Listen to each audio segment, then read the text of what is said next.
እወዳለሁ። ጳላዲ የመጀመሪያውን መርሃ ግብር አንተ ተቀበል፣ ስትጨርስ እኔ ደግሞ እቀበላለሁ። ወንድማችን ጳላዲዮስ 45 ደቂቃ አለው። በ45 ደቂቃ ውስጥ እሱ የተሰጠውን ክፍል ይጨርሳል። ከዛ እኔ 45 ደቂቃ አለኝ፣ ያንን እናደርጋለን ማለት ነው። የእግዚአብሔር ጸጋ የቅዱሳኑ ተራዳይነት ከሁላችን ጋር ይሁን። አሜን አሜን። እግዚአብሔር ያክብርልኝ ዲያቆን። አይሆፕ ድምጼ ይሰማል ብዬ አስባለሁ። 45 ደቂቃስ እንኳን የምፈጅ አይመስለኝም።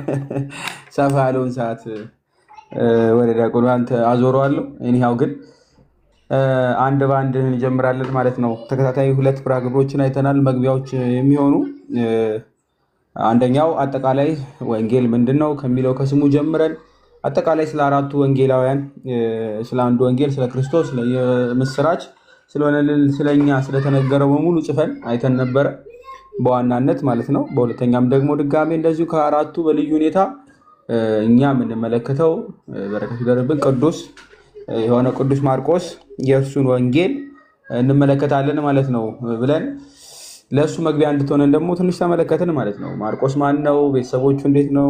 እንዴት ጻፈው? ወንጌሉን ስለመጻፉ ማረጋገጫዎች ከአባቶች ከሁሉም አየን። አጠቃላይ ሰፋ ያለውን ማርቆስን ኮንቴክስት ያየን ይመስለኛል እና በመልካም ሁኔታ ተመልክተናል። ዛሬ ግን ስፔሲፊካሊ ቨርስ ባይ ቨርስ ወይም ደግሞ ጥቅስ በጥቅስ ነው የሚባለው አይደለ? አንድ በአንድ ቀስ እያለን አንድ በአንድ እንመለከታለን። ብዙም ልክ እንደ ዮሐንስ ወንጌል ሌሎች ወንጌላት ምናምን ከበድ በሚል መንገድ የተቀመጠ አይደለም። ቅዱስ ማርቆስ ወንጌሉ ቀለል ያለ ነው።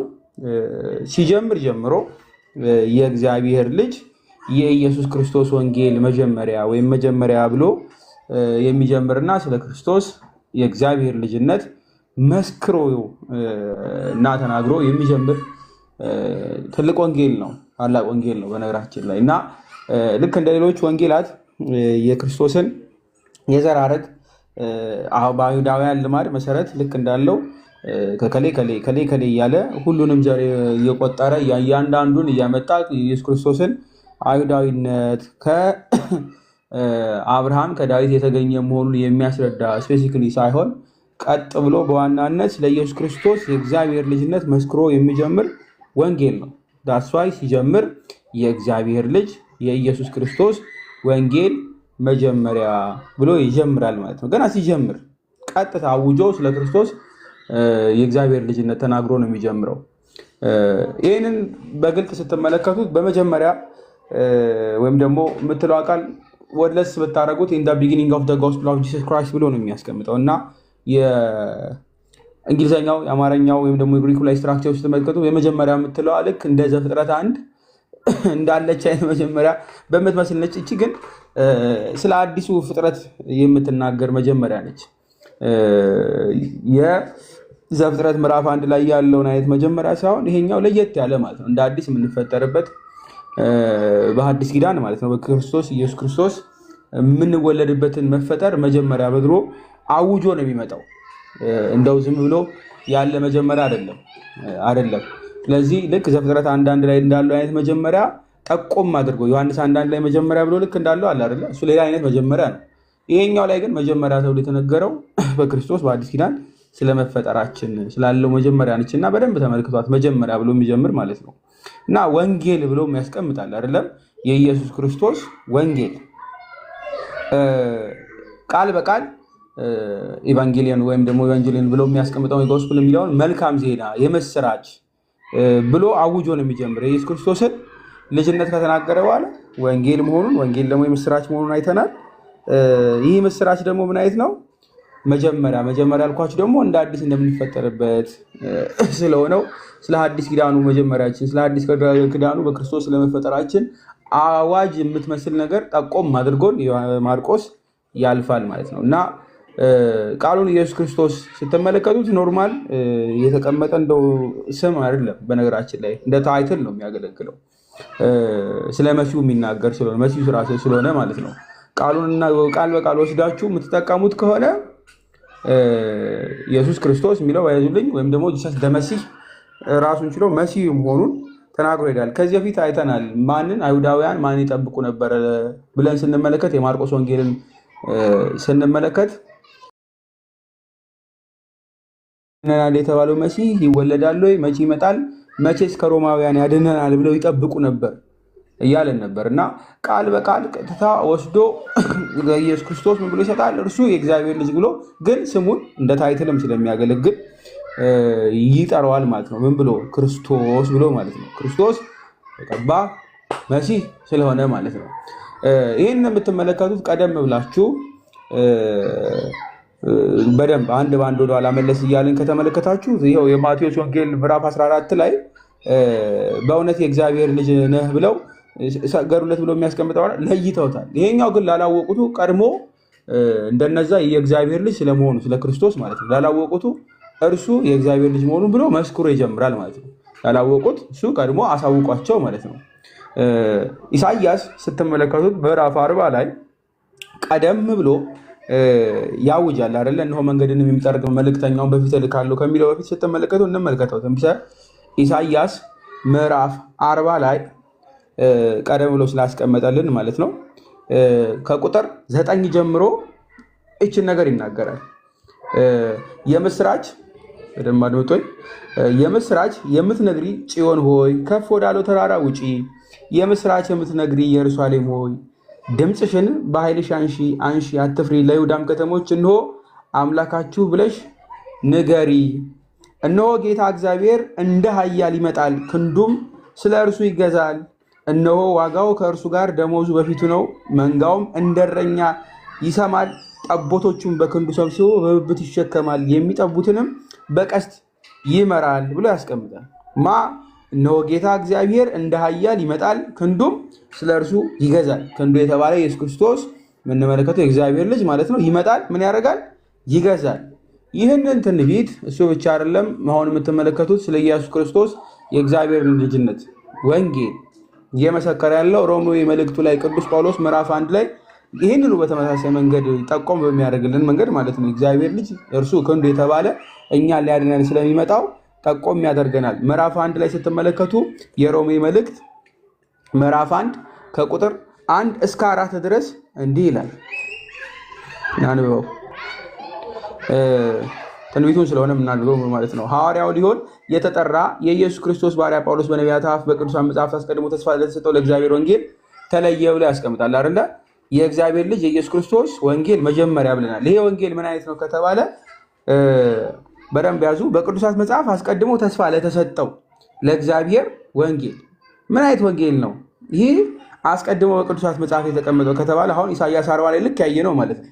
ይህም ወንጌል በስጋ ከዳዊት ዘር ስለተወለደ እንደ ቅድስና መንፈስ ግን ከሙታን መነሳት የተነሳ በኃይል የእግዚአብሔር ልጅ ሆኖ ስለተገለጠ ስለ ልጁ ነው። እርሱም ጌታችን ኢየሱስ ክርስቶስ ነው ብሎ ያስቀምጣል። ቅዱስ ጳውሎስ እዚህ ጋር በደንብ አስተውሉና ያዙልኝ። የእግዚአብሔር ልጅ ሆኖ ቅዱስ ማርቆስ ምን ብሎናል? የእግዚአብሔር ልጅ የኢየሱስ ክርስቶስ ወንጌል መጀመሪያ ነው የሚለው አይደለ? ይሄ ወንጌል ምን አይነት ነው ከተባለ በቅዱሳት መጽሐፍ የተነገረው ቀድሞ ኢሳይያስ አሁን የተነገረን ክንዱ ሊያድነን የሚመጣው ቅዱስ ማርቆስ እሱን ነው የሚያስቀምጠው። ሊያድነን የሚመጣው እርሱ ማን ነው? ኢየሱስ ክርስቶስ። ስለሱ ወንጌል ይነገራል። ይሄ ወንጌል ምንድነው? የእግዚአብሔር ልጅ ሆኖ ስለተገለጠ ስለ ልጁ ነው። እርሱም ጌታችን ክርስቶስ ነው ብሎ የሚያስቀምጠው ይህ ከዳዊት ዘር መሆኑን በደንብ አስቀምጦላቸዋል። ለሮማውያን ቅዱስ ጳውሎስ። ቅዱስ ማርቆስ ግን ቀጥታ አውጆት ይጀምራል ማለት ነው። አውጆት ይጀምራል። ይህ ወንጌል ስለማን ነው? ስለ ክርስቶስ፣ እርሱ የእግዚአብሔር ልጅ ስለመሆኑ ማለት ነው። ሊያድነን እንደሚመጣ ግን በደንብ ያዙ። እርሱ የእግዚአብሔር ልጅ መባሉ የእግዚአብሔር ክንድ ከተባለበት ከምዕራፍ 40 ኢሳይያስ ማለት ነው ከቁጥር 9 እስከ 11 ያለውን ክፍል አስታውሱ። እግዚአብሔር ክንድ፣ እሱ የእግዚአብሔር ልጅ የተባለ ሊያድነን የሚመጣ እርሱ የእግዚአብሔር ልጅ በደንብ ያዙልኝ አምላክ መሆኑን ጠቆም አድርጎ ስለሚመጣ ማለት ነው። እና የእግዚአብሔር ልጅ የኢየሱስ ክርስቶስ ወንጌል መጀመሪያ ብሎ ሲያስቀምጥ ሰዎች ምን ይረዳሉ? እርሱ የእግዚአብሔር ልጅ ብቻ ተብሎ ሲቀመጥ የእግዚአብሔር ልጅ ተብሎ ሲቀመጥ አምላክ መሆኑን ሊያድነን የሚመጣ እርሱ መሆኑን ከዛም ደግሞ ከስሙ መሲህ መሆኑን ይረዳሉ ማለት ነው። ከዛ ቁጥር 2 ላይ እንዲህ ብሎ ይጀምራል። ተመልከቱት። ቃል በቃል ላንብበው። የማርቆስ ወንጌል ቁጥር 2 ላይ ማለት ነው። እነሆ መንገድህን የሚጠርግ መልእክተኛዬን በፊትህ እልካለሁ ይለዋል። እነሆ መንገድህን የሚጠርግ መልእክተኛዬን በፊትህ እልካለሁ፣ የጌታን መንገድ አዘጋጁ፣ ጥርጊያውንም አቅኑ እያለ በምድረ በዳ የሚጮህ ሰው ድምፅ ተብሎ በነቢይ በኢሳይያስ እንደተጻፈ ብሎ ያስቀምጣል። እነሆ መንገድን የሚጠርግ የምን መንገድ? የክርስቶስን ያዳኙን ይህ ክንዱ የተባለ የእግዚአብሔር ልጅ በደንብ ያዙ። እግዚአብሔር እንደ ኃያል ይመጣል፣ ክንዱም ስለ እርሱ ይገዛል ነው የተባለው አይደለም? ስለዚህ ስለሚመጣው የእግዚአብሔር ክንድ ስለ ያድነን ስለሚመጣው ዋጋው ከእርሱ ጋር ደሞዙን በፊቱ ነው ስለተባለለት ስለክሱ ስለ እግዚአብሔር ቀድሞ መንገድ የሚያዘጋጅ መንገድን የሚጠርግ ምን ያደርጋል? መልእክተኛም በፊት እልካለሁ። ይህ መልእክተኛ ማን ነው? ይህ መልእክተኛ ማን ነው? ይቀጥልና ያብራራልናል። በነገራችን ላይ ይቀጥልና ያብራራል። የኢሳይያስ ወንጌል ምዕራፍ 40 ቁጥር 9 ላይ ነው። ቁጥር 3 ላይ እንዲህ ብሎ ነው የሚያስቀምጠው። የአዋጅ ነጋሪ ቃል የእግዚአብሔር መንገድ በምድረ በዳ ጥረጉ፣ ለአምላካችንም ጎዳና በበረሃ አስተካክሉ ብሎ ያስቀምጣል። ይህ የአዋጅ ነጋሪ ቃል በደንብ ያዙ። የእግዚአብሔርን መንገድ በምድረ በዳ ጥረጉ። ለማን ነው የሚጠርገው? ይህ የአዋጅ ነጋሪ ለእግዚአብሔር ወይም ደግሞ የእግዚአብሔርን መንገድ። ስለዚህ ይመጣል የተባለው የእግዚአብሔር ክንድ የተባለው ፍርድን የሚያደርገው ሊያድነን የሚመጣ የእግዚአብሔር ክንድ እርሱ ራሱ ምንድን ነው? እግዚአብሔር። የእግዚአብሔርን መንገድ በምድረ በዳ ጥረጉ ብሎ ስለሚያስቀምጥ ማለት ነው። የአዋጅ ነጋሪ ቃል የአዋጅ ነጋሪ ቃል ለብዛን ነው። በነገራችን ላይ እዚሁ ትንቢቱን ስንመለከት ቀደም ብላችሁ ከኢሳይያስ በተጨማሪ ቀድሞ ትንቢትን የተናገሩት መካከል አንድ በአንድ ላንብብላችሁ። ይከፈትና ትንቢተ ሚልክያስ ምዕራፍ 3 ላይ እንዲች ምትል ክፍል አለች። እነሆ መልእክተኛዬን እልካለሁ፣ መንገድን በፊቴ ያስተካክላል። እናንተም የምትፈልጉትን ጌታ በድንገት ወደ መቅደሱ ይመጣል። የምትወዱት የቃል ኪዳንን መልእክተኛ እነሆ ይመጣል ይላል የሰራዊት ጌታ እግዚአብሔር ብሎ ትንቢተ ሚልክያስ ምዕራፍ 3 ከቁጥር 1 ላይ ይነግረናል። ይህ የአዋጅ ነጋሪ ቃል የተባለ መልእክተኛ ማን ነው? ስሙን እንመለከታለን። ማን ነው ግን? ለእግዚአብሔር መንገድ የሚገልጥ ወይም ደግሞ የሚያስተካክል የሚጠርግ ቀድሞ ስለመምጣቱ የሚናገር አዋጁን የሚያውጅ መልእክተኛ ነው። መንገድንም በፊቴ ያስተካክላል ተብሎ ማለት ነው። ቀድሞ የሚያዘጋጅ ጌታ አምላክ ከመምጣቱ በፊት እርሱ መንገዱን የሚያዘጋጅ መልእክተኛ ብሎ ያስቀምጠዋል። እናንተም የምትፈልጉትን ጌታ በድንገት ወደ መቅደሱ ይመጣል። ማንም ይፈልገው? ህዝቡ ይፈልጋል አይደለ? አውዳውያን ይፈልጋሉ። አውዳውያን ብቻ አይደለም ሰዎች። እኛ በአዳም ምክንያት ሁሉ የወጣን በሙሉ ኃጢአተኛውንም በሙሉ ሊያድነን ይመጣል ብለን የምንጠብቀው መሲሁ ክርስቶስን እንጠብቃለን አይደለ? ስለ እርሱ ይመሰክራል፣ መንገዱን ያስተካክላል። የማንን መንገድ ነው የሚያዘጋጀው? በደንብ አስተውሉ። የእግዚአብሔርን ያህዌን ማለት ነው። የእርሱን መንገድ ያዘጋጃል። ስለሌላ መልእክተኛ አይደለም የሚያወራው። ስለ ነቢይ ዝም ብሎ ተራ ነቢይ አይደለም የሚናገረው። የሚያዘጋጀው መንገድ የእግዚአብሔርን ነው። ስለዚህ ቅዱስ ቄርሎስ ኢየሩሳሌሙ ምን ይላል? ዮሐንስ እዚህ ጋር ያዘጋጃል ተብሎ እየተነገረ ያለው ለማን ነው? በስጋ ለሚመጣው ዮሐንስ 1:14 ላይ ቃልም ስጋ ሆነ ለተባለለት ማለት ነው። ስለ እርሱ ሊያድነን የሚመጣው የእግዚአብሔር ቀኙ የተባለ ስለ ክርስቶስ ነው። እሱ በኋላ በምን ይመጣልና? በስጋ ይመጣልና ለእርሱ መንገድን ያዘጋጅልናል ብሎ ያስቀምጣል። መንገድን ያዘጋጅልናል። ይህ ትንቢት፣ ይህ የአዋጅ ነጋሪ ቃል ማዘጋጀት ወይም ደግሞ ቀድሞ ማወጅ መንገድን የሚጠርግ ተብሎ የተነገረለት መጥረጉ ምንድነው ከተባለ ቀድሞ የነበሩ ትንቢቶችን በሙሉ ስለ እግዚአብሔር መምጣትና ማዳን በግልጽ መሬት ላይ የሚያወርድ እና ጌታ ኢየሱስ ክርስቶስ ራሱ መጥቶ ቃል ራሱ መጥቶ በምድራችን ላይ እኛን ለማዳን መመላለሱን ኦልሞስት መድረሱን የሚገልጥልን ትንቢት እንደሆነ ያስቀምጣል ማለት ነው። ለዛም ነው ስትመለከቱ የእግዚአብሔር ልጅ መሆኑን አውቀው እንዲህ ነው አይደለ? እንዲያድናቸው አውቀው ቅዱስ ጴጥሮስ የማቴዎስ ወንጌል ምዕራፍ 16 ላይ ጴጥሮስን መልሶ አንተ ክርስቶስ የሕያው እግዚአብሔር ልጅ ነህ አለ ብሎ ያስቀምጣል አይደለ? ማለቱ ብቻ ግን አይደለም። በርዛ ምን ይባላል? ይመሰገናል አይደለ? ይጠብቁት የነበረው ትንቢተ ሚልክያስ ላይ አሁን የምትወዱትንም የቃል ኪዳን መልእክተኛ ነው ይመጣል ተብሎ የተነገረው አይደለ? እርሱን እንዲመሰክሩ ይጠበቃል። ለዛም ማን ያዘጋጃል? ዮሐንስ ማለት ነው። ዮሐንስ ያዘጋጃል። እንቀጥል። ክፍሉ ሶስተኛው ጥቅስ መስመር ላይ አሁን እንዲህ እንዳለን አንድ ባንድ እናንብበው። ምናልባት አሁን በርስ በርስ እየሆነ እያየን ያለ ነው ማለት ነው። እና በነቢዩ በኢሳይያስ እንደተጻፈ ይላል። በነቢዩ በኢሳይያስ የት ተጻፈ እናያለን። ምዕራፍ 40ንም አሁን እየተመለከትን ስለሆነ ማለት ነው። ለዛም ነው የቅዱስ ጳውሎስ የሮሜ መልእክቱ ላይ አሁን ያነበብነው ላይ ቀደም ብሎ ምንድነው የሚለው? በቅዱሳት መጽሐፍ ስለ ልጁ ስለ ክርስቶስ መምጣት ቀድሞ የተነገረውን ብሎ ነው የሚያስቀምጠው። ይህንን ማርቆስ እንደዚህ ያደርጋል። ቀድሞ ስለመጻፉ ስለ ኢየሱስ ክርስቶስ ዝም ብሎ መምጣት ወይም የእግዚአብሔር ክንድ የተባለው መምጣት ስለ መሲሁ መምጣት መነገሩን እያረጋገጠላቸው ይላል። በነቢዩ በኢሳይያስ እንደተጻፈ ይላል። ምን? እነሆ መንገድን የሚጠርግ መልእክተኛዬን በፊት እልካለሁ፣ የጌታን መንገድ አዘጋጅ፣ ጥርጊያውንም አቅኑ እያለ በምድረ በዳ የሚጮህ ሰው ድምፅ የምትለዋን ከማን ይወስዳል? ከኢሳይያስ። ኢሳይያስ ይህንን ቀድሞ ተናግሯል ከተባለ አሁን ምዕራፍ 40 ላይ ያየነው ከቁጥር 3 ጀምሮ የአዋጅ ነጋሪ ቃል የእግዚአብሔርን መንገድ በምድረ በዳ ጥረጉ፣ ለአምላካችሁ ጎዳና በበረሃ አስተካክሉ። ለማን? ለአምላካችንም። ሸለቆ ሁሉ ከፍ ይላል፣ ተራራውም ኮረብታውም ሁሉ ዝቅ ይላል፣ ጠማማውም ይቃናል፣ ስርንጓጉ ሜዳ ይሆናል። የእግዚአብሔርም ክብር ይገለጣል፣ ስጋ ለባሹም ሁሉ በአንድነት ያየዋል፣ የእግዚአብሔር አፍ ይህንን ተናግሯልና ብሎ ያስቀመጠውን ክፍል ማለት ነው። ማን የሚጠቅሰው? ማርቆስ። አሁን ይቀጥልና ይነግረናል።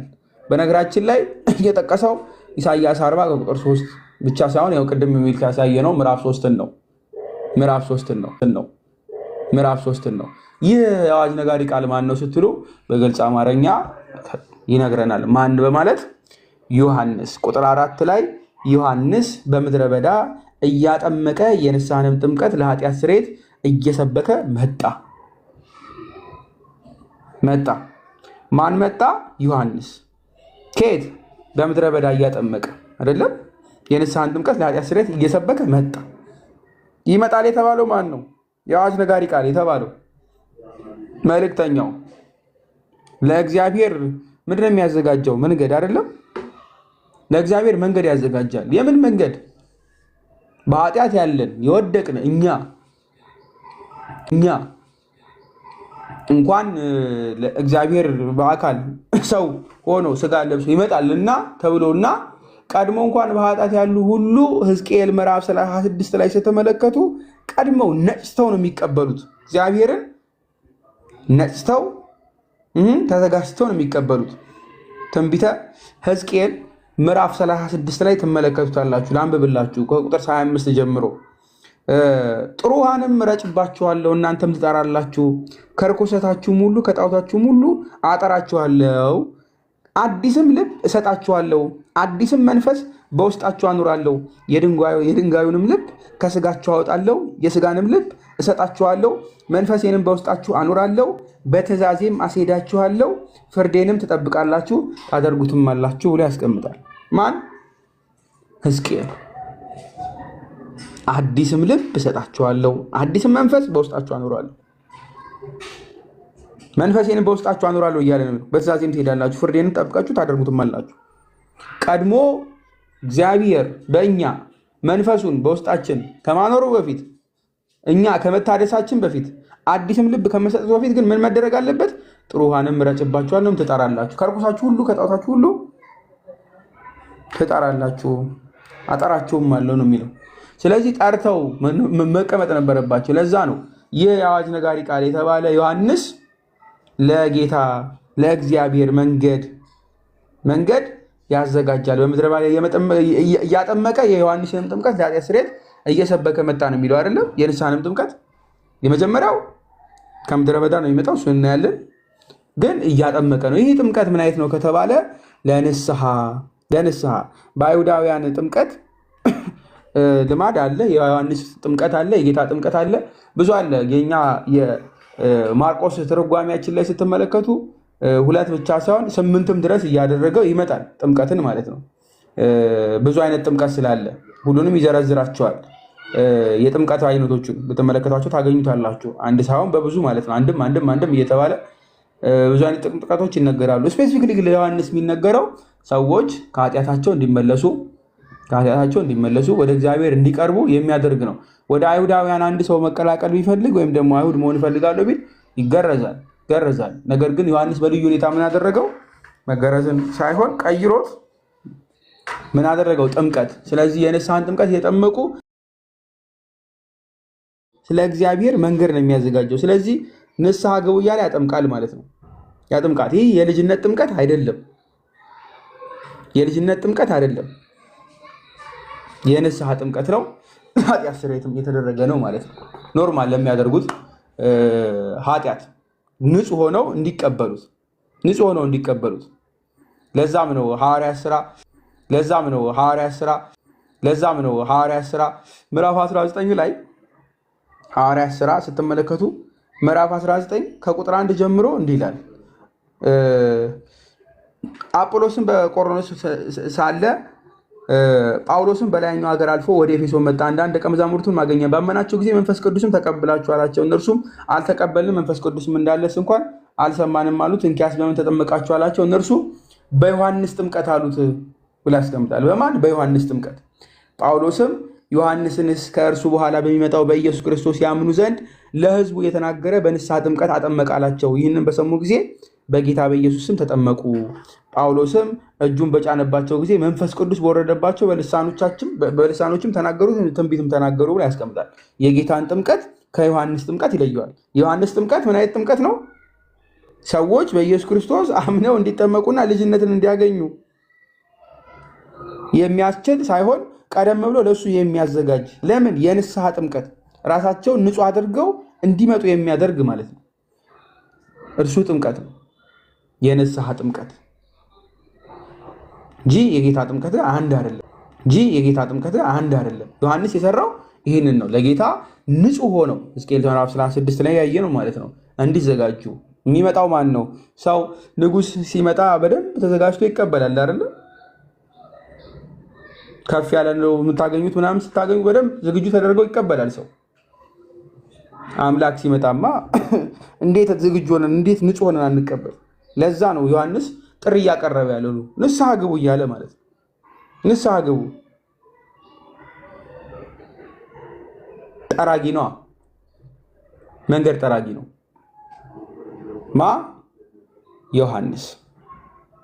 ዮሐንስ እንቀጥለን እናንብበው። ተመልከቱት። ትንቢተ ኢሳይያስ ምዕራፍ 40 ቁጥር 3 ላይ የተቀመጠውን ስለሆነ እያመጣ ያለው ማለት ነው።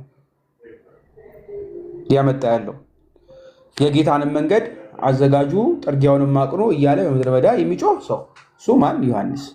ዮሐንስ። እንቀጥል። የይሁዳም ሀገር ሁሉ የኢየሩሳሌምም ሰዎች ሁሉ ወደ እርሱ ይወጡ ነበር፣ ኃጢአታቸውንም እየተናዘዙ በዮርዳኖስ ወንዝ ከእርሱ ይጠመቁ ነበር ብሎ አስቀመጠ። ከማን ይጠመቁ ነበር? ከእርሱ ይጠመቁ ነበር። በየት? በዮርዳኖስ ወንዝ። ከሁሉም ሀገር፣ በይሁዳም ሀገር ሁሉ የኢየሩሳሌም ሰዎች ሁሉ ወደ እርሱ እየመጡ ከይሁዳም ከኢየሩሳሌም ምን ሊያደርጉ? ኃጢአታቸውን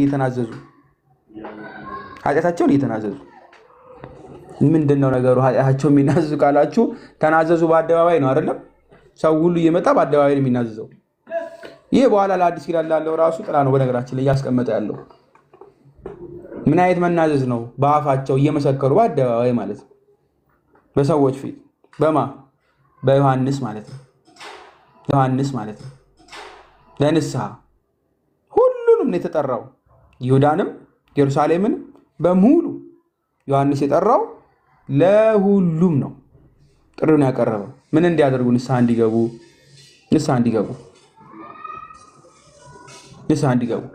ዘሌዋውያን ምዕራፍ 5 ላይ ስትመለከቱ ልክ አሁን እንደዚህ እንዳለው ነው። ተመሳሳይ ማለት ነው። ከእነዚህ ነገሮች በአንዲት በደለኛ ሲሆን የጠራውን ኃጢአት ይናዘዛል ተብሎ ተነግሮለታል አይደለ? ብዙ አይነት ኃጢአት እየሰሩ ያሉ አይደለ? ስለዚህ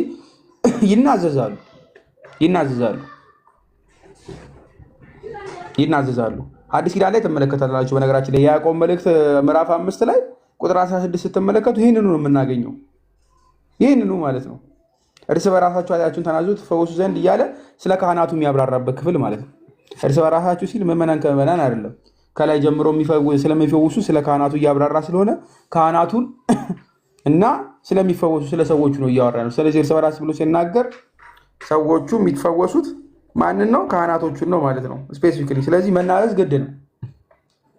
ለዮሐንስም ልክ እንደዛው ነው እያደረጉ የነበረው፣ እንደዛው ማለት ነው። እንደዛው ሐዋርያት ሥራ ምዕራፍ 19 ቁጥር 18 ላይ ስትመለከቱ አምነውም ከነበሩት እጅግ በጣም ሰዎች ያደረጉትን እየተናዘዙና የተናገሩ ይመጡ ነበር አይደል? እየተናዘዙ ብለን እንመለከታለን። ከየት? ከዮሐንስ። አሁን ስፔሲፊካሊ ካየነው ማለት ነው። የይሁዳም ሀገር ሁሉ የኢየሩሳሌም ሰዎች ሁሉ ወደ እርሱ ይወጡ ነበር፣ ኃጢአታቸውንም እየተናዘዙ በዮርዳኖስ ወንዝ ከእርሱ ይጠመቁ ነበር ካለ በኋላ ዮሐንስም የግመል ጠጉር ለብሶ በወገቡ ጠፍር ይታጠቅ፣ አንበጣንም የበረሃ ማርም ይበላ ነበር ብሎ ያስቀምጣል። ስለ ዮሐንስ እየነገረን ነው። የግመል ጠጉር ለብሶ በወገቡ ጠፍር ይታጠቅ፣ አንበጣና የበረሃ ማርም ይበላ ነበር። በጣም የበረሃ ሰው ነው አይደለም? የግመል ጠጉር አይቶ የሚያውቃል አለ ከእናንተ ውስጥ?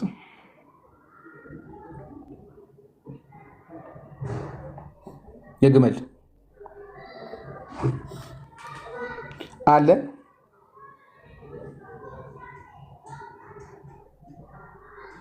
ያላቅም ግመል ከላይ አይታችኋል አላት። ጭራዋም ላይ ያለች ከላይም ደግሞ ልክ እንደ ሻኛ አይታችሁ ከሆነ ከላይ ያለው ላይ አለ። አነስ ያለ ቢሆንም ማለት ነው። ከእርሱ ተሰርቶ የሚለበስ አይነት ልብስ ነው የለበሰው እሱ ከግመል የሚሰራ ከግመል ጠጉር ማለት ነው የሚሰራ ልብስ የበረሃ ሰው ስለሆነ ዮሐንስ የበረሃ ሰው ስለሆነ ለዛ ነው መንገድ የሚደር መልእክተኛ በፊት እልካለሁ ብሎ የሚያዘጋጀው ማለት ነው። ለዛ ነው ቀድሞ ሲመጣ ማለት ነው የአዋጅ ነጋሪ ቃል ተብሎ የተነገረው አለ አይደል? ከምድር የሚመጣው ከበረሃ ነው የሚመጣው። በምድረ በዳ እያጠመቀ አይደለም የሚል በከተማ አይደለም። ዮሐንስ የከተማ ሰው አይደለም፣ በምድረ በዳ። ስለዚህ የሚለብሰው የግመል ጠጉር ነው። የግመል ጠጉር መታጠቂያም አለው። ጠፍር ይታጠቅ ነበር ብሎ ያስቀመጠው ማለት ነው። ጠፍር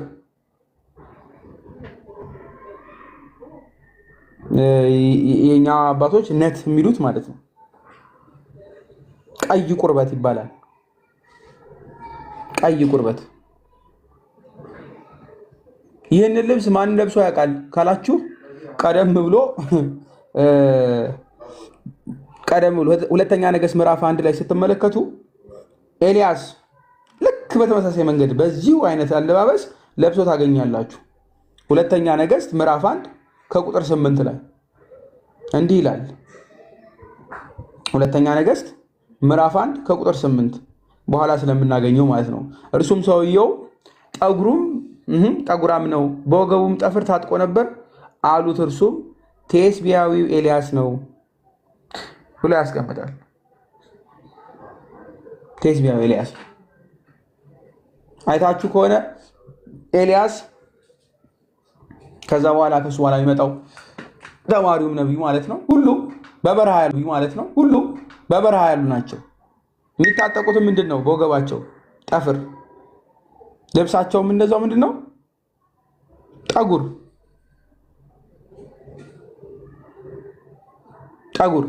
ዮሐንስም ልክ በዛ መንገድ ይነገርለታል ማለት ነው። እሱም የበረሃ ሰው ነው። እሱም የእግዚአብሔር ሰው ነው። በተመሳሳይ መንገድ ስለ ሰውነቱ ምናምን የሚጨነቅ ሰው አይደለም። ስለ ልብስ ስለ ምናምን ሁሉን ነገር ለእግዚአብሔር የሰጠ ነው። በበረሃ የሚኖር ግን ይቀጥልና አንበጣና የበረሃ ማር የሚበላ ነበር ብሎ ያስቀምጣል።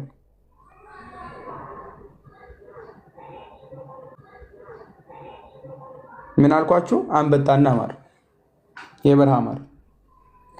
አንበጣ መብላት ይፈቀዳል እንዴ? በእኛ እንዴት አንበጣ የሚል ሰው ስላለ ማለት ነው። አንበጣ ይፈቀዳል በእኛ?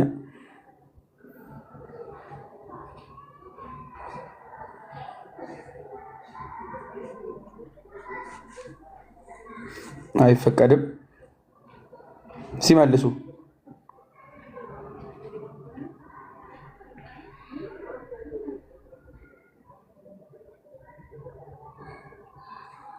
አይፈቀድም አይፈቀድም። እሺ ማን ያለው?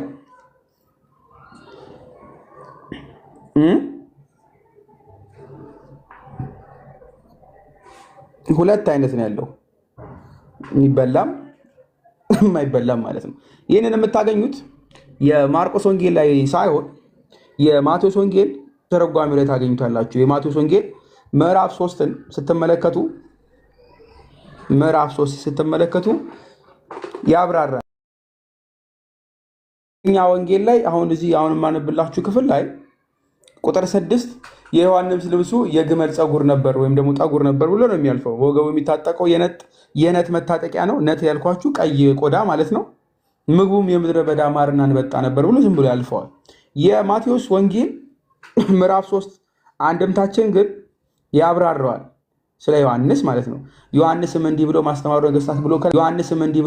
ነገሥታት ብሎ ከላይ ከፍ ያበላልና ገመል ምን ጠጉር አላትና ቢሉ ከጋማና ከጅራቷ ቢፈልጉ አይታጣም፣ ልብሱም ሲል ወንበዴ ይጣለዋል ብላ እናቱ ያንን አሰርታ አልብሳው ነበር ብሎ ያመጣል። አንድ ሁለተኛ ወሲሳዊ አንበጣ ብሎ የሚያመጣውን ክፍል ዮሐንስም እንዲህ ብሎ ማስተማሩ ነገሥታት እንጂ ጣቦ፣ ጋቦ፣ ዶሮ፣ ስቅስቅ ያብሉኝ ብሎ ይዘረዝራል። የምግቡ አይነቶች እንዲህ ሁሉ ስላልፈለገ የበረሃ ላይ ሆኖ እንደው በበረሃ የሚያገኘውን አንበጣ ሁሉ በላ። ስለ ዓለም ምግብ ነው አልተጨነቀም፣ ያማረ የጣፈጠ ነገር አልበላም ይልና አንበጣን በብዙ አይነት መንገድ ያስቀምጠዋል። አንደኛው በሳር ቅጠል ነው።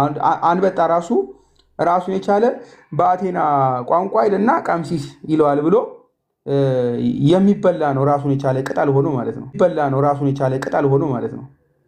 ቅጠል ግን አንድም ደግሞ በቁሙ አንበጣውን ይበለዋል ብሎ የኛ አንድምታ ያስቀምጣል። በቁሙ አንበጣውንም ራሱ ቅጠል ነው ቢሉም እንደዛው፣ ራሱ አንበጣውንም ቢሆን እንደዛው፣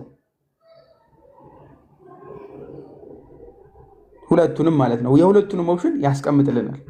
የሁለቱንም ኦፕሽን ቀደም ብላችሁ ዘሌዋውያን ላይ ስትመለከቱ ምዕራፍ 11 ዘሌዋውያን ምዕራፍ 11 እንዲህ ይላል ከቁጥር 32 ላይ እናንብበው። ከእነርሱም የሞተውን የሚነካ በምድር ላይ ቢወድቅ እርሱ ርኩስ ነው ይልና የእንጨት ዕቃ ወይም ልብስ ወይም ቁርበት ወይም ከረጢም ቢሆን በውሃ ውስጥ ወይም ደግሞ ከማታ ርኩስ ከዚያም በኋላ ንጹሕ ይሆናል ብሎ ስለ መንጻት የሚያብራራበት ክፍል አለ። መንጻት ማለት ነው በሙሉ። ከታች ግን እዛው ላይ ዘሌዋውያን ላይ ስለ አንበጣ 4 አይነት አንበጣን ያስቀምጣል። 4 አይነት ማለት ነው። አንደኛው የሚበላ አንደኛው ደግሞ የማይበላ። ዮሐንስ በዛ መሰረት ነው በላ እንኳን ተብሎ ቢነገር ግልጽ ነው ጋይስ። በዛ መሰረት ነው በልታ ብቆ ተብሎ እንኳን ከተነገረለት። ይቀጥላል። ማርቆስ ተጎንብሼ የጫማውን ጠፍር መፍታት የማይገባኝ ከኔ የሚበረታ በኋላ ይመጣል ብሎ ይተናገራል። ዮሐንስ ተጎንብሶ ለምን? ከክብሩ አንጻር የመጣው ማን ነው? አምላክ ጌታ ኢየሱስ ክርስቶስ። ትንቢተ ኢዩኤል ምዕራፍ 2 ላይ ስትመለከቱ ቀድሞት ነግሮናል። ትንቢተ ኢዩኤል ምዕራፍ 2 እንዲህ ይላል ከቁጥር 28 ጀምሮ ከዚህም በኋላ እንዲህ ይሆናል፣ መንፈሴን በስጋ ለባሽ ሁሉ ላይ አፈሳለሁ። ወንዶችና ሴቶች ልጆችም ትንቢት ይናገራሉ፣ ሽማግሌዎችም ያልማሉ፣ ጎበዞች ራእይ ያያሉ። ደግሞም በዚያ ወራት በወንዶችና በሴቶች በባሪያዎች ላይ መንፈሴን አፈሳለሁ እያለ ያስቀምጣል አይደለ? ይህም የሚሆነው በማን ነው? በመሲሁ። በዮሐንስ ነው አይደለም። ስለዚህ ይህን መንፈሱን አፈሳለሁ ተብሎ የተነገረለት መንፈስ ቅዱስን የሚያፈስልን ኢየሱስ ክርስቶስ እርሱ ጌታ አምላካችን በመንፈስ የሚያጠምቅ ተብሎ የተነገረልን እርሱ እያለ ዮሐንስ ራሱን ከፍ ከፍ ሊያደርግ ይገባል አይደለም? ጭራሽ ጫማውን እንኳን ጠፍሮ ልፈታ የማይገባኝ ዝቅ አደረገ ራሱን ማለት ነው። እርሱ እኮ ያጠምቃል፣ አዎ ሊያጠምቀው ነው። ግን ከእርሱ ጥምቀት የማን ይበልጣል? የመንፈስ ጥምቀት፣ የመንፈስ ቅዱስ ጥምቀት። ስለዛም ይላል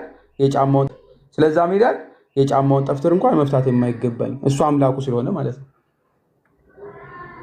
ከእርሱ የሚበረታ ነውና እርሱ በምን ያጠምቀናል? በኋላ በመንፈሱ። ሐዋርያት ሥራ ምዕራፍ 2 ላይ ተመለከታላችሁ። በመንፈስ ቅዱስ ያጠምቃቸው ማለት ነው። ስለዚህ ዝም ብሎ ተራ ነው፣ መንገድ የሚያዘጋጅ ማለት ነው። ከእግዚአብሔር ከክርስቶስ አንጻር ሲታይ፣ ከእርሱ ጥምቀት አንጻር ሲታይ የሚያጠምቀው ማን ነው?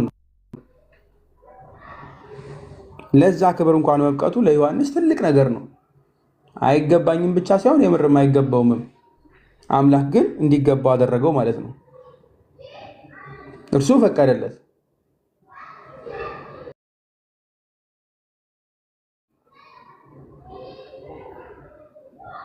አንደኛ ስለ ኢየሱስ ክርስቶስ ክብር መሰከረ። ሁለተኛ ደግሞ እሱ የሚያጠምቃቸው ምን አይነት ጥምቀት ነው? የንስሐ። ጌታ ኢየሱስ ክርስቶስ ግን የሚያጠምቃቸው በምንድን ነው? በመንፈስ ቅዱስ ላይ ያስቀመጠ ማለት ነው። ይሄ ልክ ኖርማል ነቢያት እንደሚያደርጉት በአይሁዳውያን ልማት ልክ እንዳለ ጥምቀት አይደለም። ይሄ መንፈስ ቅዱስ ጥምቀት ነው። እርሱን የሚያጠምቀን ማን ነው? ክርስቶስ። እርሱን መንፈሱን የሚሰጠንን ጌታ ለማጥመቅ የበቃው አይደለሁም ብሎ እያስቀመጠ ያልፋል ማለት ነው። ያልፋል። ቁጥር 9 ላይ በዚያም ወራት ኢየሱስ ከገሊላ ናዝሬት መጥቶ ከዮሐንስ በዮርዳኖስ ወንዝ ተጠመቀ ይላል። አሁን ዮሐንስ ስለሚመጣው ስለ መሲሁ ተናገረ። እሱ በምን ያጠምቀናል አለ? በመንፈስ አይደለ? መንፈስ ቅዱስ ያጠምቃችኋል ካለም በኋላ ቀጥታ በዚያን ወራት ኢየሱስ ከገሊላ ናዝሬት መጥቶ ከዮሐንስ በዮርዳኖስ ወንዝ ተጠመቀ ብሎ ማርቆስ ያስቀምጥልናል። ኢየሱስ ማን ነው ብሎ ነበረ ቅድም መጀመሪያ ላይ? የእግዚአብሔር ልጅ አይደለም? ልክ ሲጀምር የእግዚአብሔር ልጅ የኢየሱስ ክርስቶስ ወንጌል መጀመሪያ። አሁን ይህ የእግዚአብሔር ልጅ ምን ሆነ? አሁን መጥቶ ተጠመቀ። በማን? በዮርዳኖስ። ከማን? ከዮሐንስ እጅ። ይህ ጥምቀት ምን አይነት ጥምቀት ነው ብለን እንጠይቅ። ዮሐንስ የሚያጠምቀው የንስሐ ነው አይደለ? የንስሐ። ጌታ ኢየሱስ ክርስቶስ ለምን ተጠመቀ? ምክንያቱም እነሱ ለኃጢአት ነው አይደለ ሲጠመቁ የነበረው። ስርየት ለኃጢአት ስርየት እየሰበከ መጣ ነው የሚለው። የንስሐንም ጥምቀት ለኃጢአት ስርየት ብሎ ነው የሚያብራራ ቁጥር 4 ላይ። ጌታ ኢየሱስ ክርስቶስ ግን መጥቶ ተጠመቃል። የጌታ ኢየሱስ ክርስቶስ ጥምቀት ይህ ይለያል። ለኃጢአት ስርየት አይደለም፣ እርሱ ንጹህ ነውና። ነገር ግን ለምንድነው ከተባለ ይታወቅ ዘንድ፣ በደንብ ያዙልኝ፣ ምንነቱ የእግዚአብሔር ልጅነቱ ይታወቅ ዘንድ። ለምን ካላችሁ ቁጥር 10 ላይ ወዲያውም ከውሃው በወጣ ጊዜ ሰማያት ሲቀደዱ መንፈስም እንደ ርግብ ሲወርድበት አየና የምወደው ልጅ አንተ ነህ፣ በአንተ ደስ ይለኛል የሚል ድምፅ ከሰማይ መጣ ብሎ ያስቀምጣል። ወዲያው መንፈስ ወደ ምድረ በዳ ወጣው ብሎ ከታች ቁጥር 12 አዲስ ነገር ይጀምራል። ግን የምወደው ልጅ አንተ ነህ ብሎ አብ ሲመሰክር፣ መንፈስ ቅዱስ ደግሞ በእርግብ አምሳል ምኑ ላይ ሲያርፍ? እርሱ ላይ። ይህ ምንድን ነው? እንዲታወቅ እንዲገለጥ ማንነቱ ክርስቶስ መጥቶ ተጠመቀ ማለት ነው። ይህ አንደኛው ነው፣ ይታወቅ ዘንድ እንጂ ኃጢአት ስርየት ያገኝ ዘንድ አይደለም። የእግዚአብሔር ልጅ መሆኑ ተነገረ። አብ መሰከረ፣ ወልድ ተጠመቀ። በሚጠመቁት ሰዓት ደግሞ መንፈስ ቅዱስ በእርግብ አምሳል ወረደው። ስለ ሥላሴ አወቅን ማለት ነው። ስለዚህ እንድናውቅ እንድንመሰክር ጌታ ኢየሱስ ክርስቶስ መጥቶ ተጠመቀ። እሱ ብቻ አይደለም ግን በዋናነት ሁለተኛ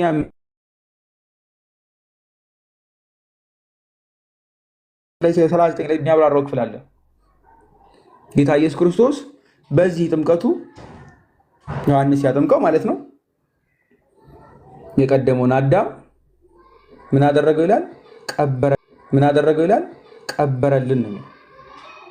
በውሃ ውስጥ ቀበረልን። የቀደመውን አዳም በውሃ ውስጥ ቀበረልን። በደንብ ያዙልን፣ ቀበረልን። ስለዚህ አሁን አዲሱ አዳም ምን ሊሆን ነው? ይገለጥ ነው አይደለ?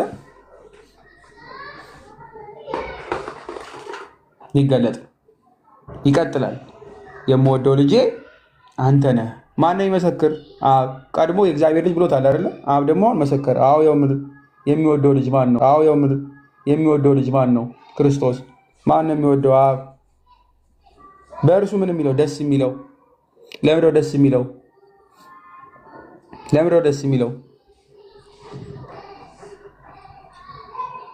ውረድ አድን ተብሎ አይደለ ያወረደው? ለአድን ብሎ እሱ በሥላሴ ምክር ነው አይደለም?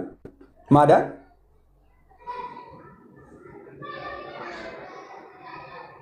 መዳናችን የተወደደ ነው።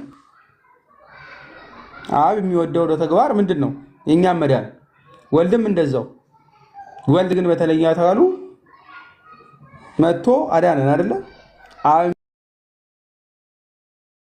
ስለዚህ የተወደደ መልካም ነገር ያችን የሥላሴ መካከል ያለች ምክር እርሱን ስለፈጸመ ወልድ በተለየ አካሉ አብ ምን ይለዋል? የምወድ ልጅ ካለ በኋላ ቃል በቃል በአንተ ደስ ይለኛል፣ ደስ ይለኛል፣ ደስ ይለኛል። ሰው ሆኗላ። ግልጽ ነው አይደለም? ስለዚህ ምናልባት በልዩ ሁኔታ እዚህ ላይ ምን ታያላችሁ የሚለውን አማርኛ ትመለከታላችሁ። ሰማያት ሲቀደዱ ሌላ ክፍል ላይ እኮ እንደዚህ አይልም። በነገራችን ላይ በሌሎች ስትመለከቱ ሰማይ ተከፈተ ብሎ ነው የሚያስቀምጠው። ማርቆስ በልዩ ሁኔታ ሰማያት ተቀደዱ ነው ሲቀደዱ። ለምንድን ነው ብሎ ከተባለ የኛ አንድምታ ስለ መንፈስ ቅዱስ ክብር ሲል ተቀደደ ያለ ብሎ ያስቀምጣል። ሰማያት ተከፈቱ እንጂ አልተቀደዱ። ማርቆስ ግን ተቀደዱ ያለው ስለምንድን ነው? ስለ መንፈስ ቅዱስ ክብር ሲል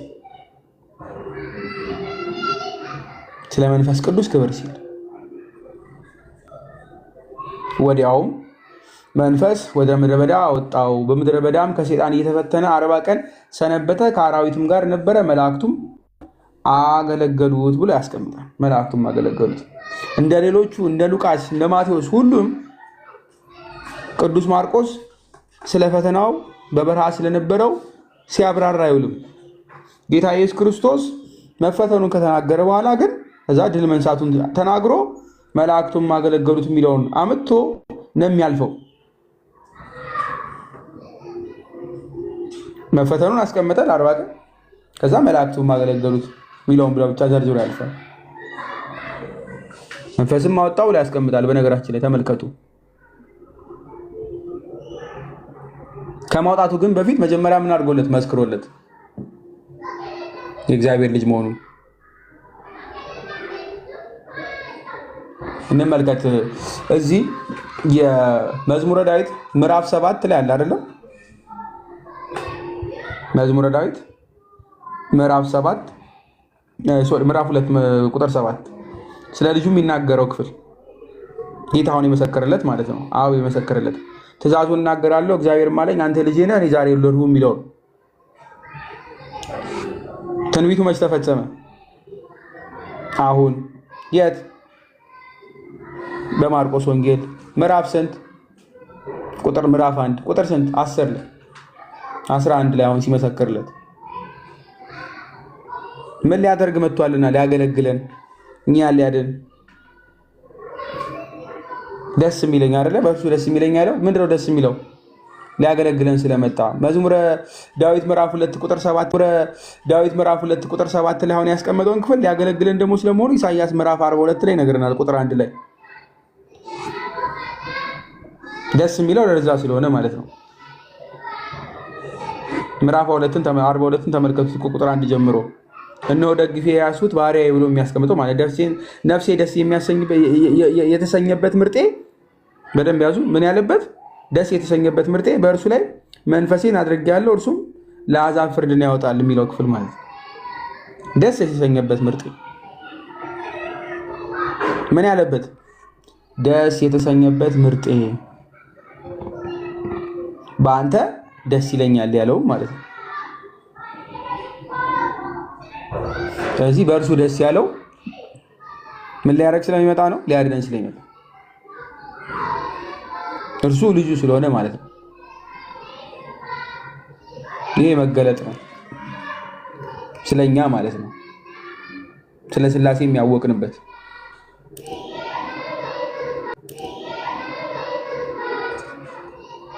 ግልጽ ነው አይደለ? ስለዚህ በ40 ቀን ተፈተነ ይላል። አዎ በ40 ቀን በመጽሐፍ ቅዱስ 40 ቀን መፈተን የታወቀ ነገር ነው። ሙሴ 40 ቀን ተፈትኗል አይደለ? ዘጸአት ምዕራፍ 34 ላይ ኤልያስም ልክ እንደዛው አንደኛ ነገሥት አሁን ቅድም ምዕራፍ 1 ላይ ያየነው ስላለባሱ አይተን ነበር አይደለ? አንደኛ ነገሥት ምዕራፍ 19 ላይ ስትመለከቱ እንደዚሁ 40 ቀን ስለመጾም ለመፈተን ያስቀምጣል። በሚስጥር ካያችሁት ደግሞ እስራኤልም 40 ዓመት ተፈትኗል። ጌታ ኢየሱስ ክርስቶስ እሱን ይዞ 40 ቀን ምን ሆነ? ተፈተነ ማለት ነው። ግን ድል ነሳ። ድል ነስቶ ብቻ አይደለም መላእክቱም አገለገሉት። ካለቀ በኋላ ፈተናው ልክ ሲጨርስ ማለት ነው።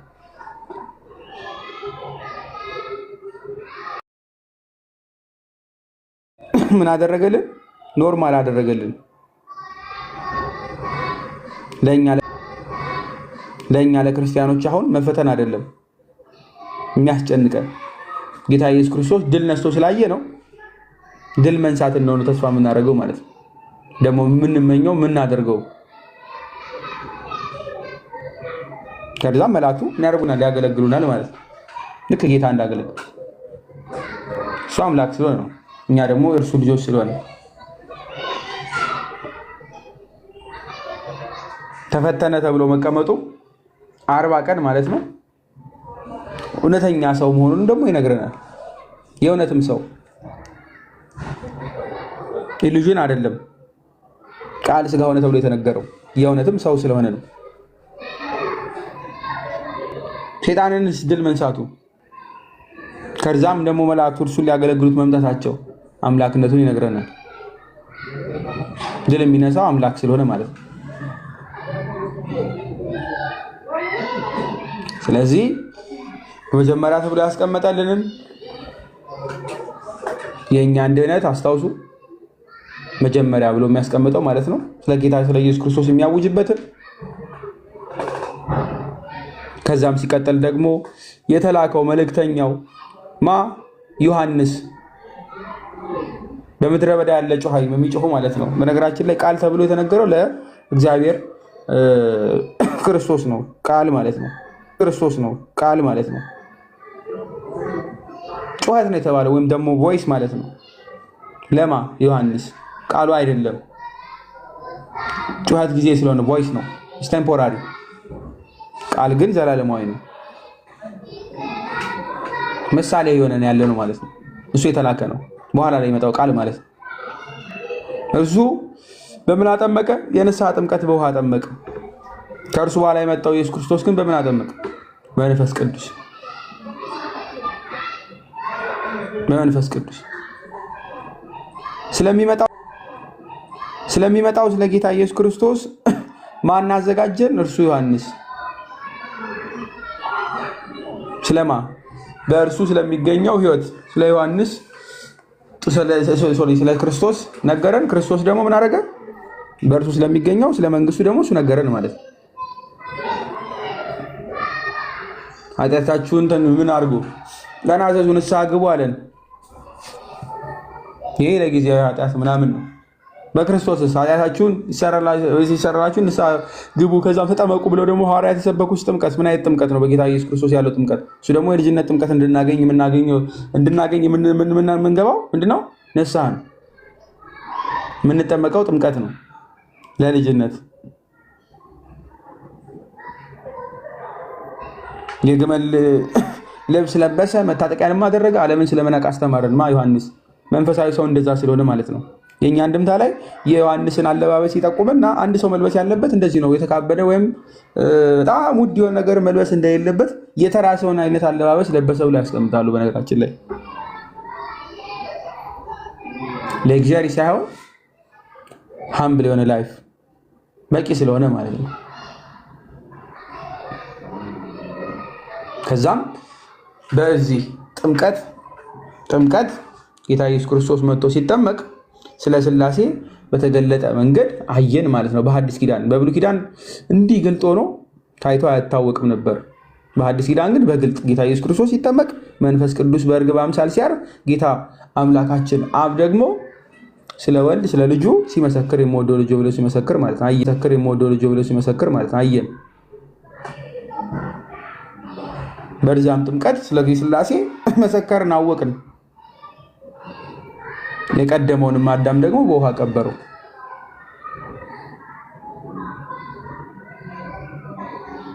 ስለዚህ እርሱ ይነጻ ዘንድ አልተጠመቀም። እሱ እንዳትረሱ ውሃውን ይቀድሰው ዘንድ ያ ውሃ ደግሞ የኛን በኋላ ልጅነት ይሰጣን ምንጠመቅበት ውሃ ማለት ነው። በኋላ ጌታ ኢየሱስ ክርስቶስ በጎኑ በተወጋ ጊዜ የሚወጣው ውሃ ማለት ነው። ልክ እንደዛ ምሳሌ ይሰጠን። ውሃውን ቀደሰልን፣ ምድሩን ቀደሰልን ጌታ በተጠመቀ ሰዓት እንጂ እሱ ሊቀደስ አይደለም። ሰማያት ተከፈቱ፣ ክብሩን አየን።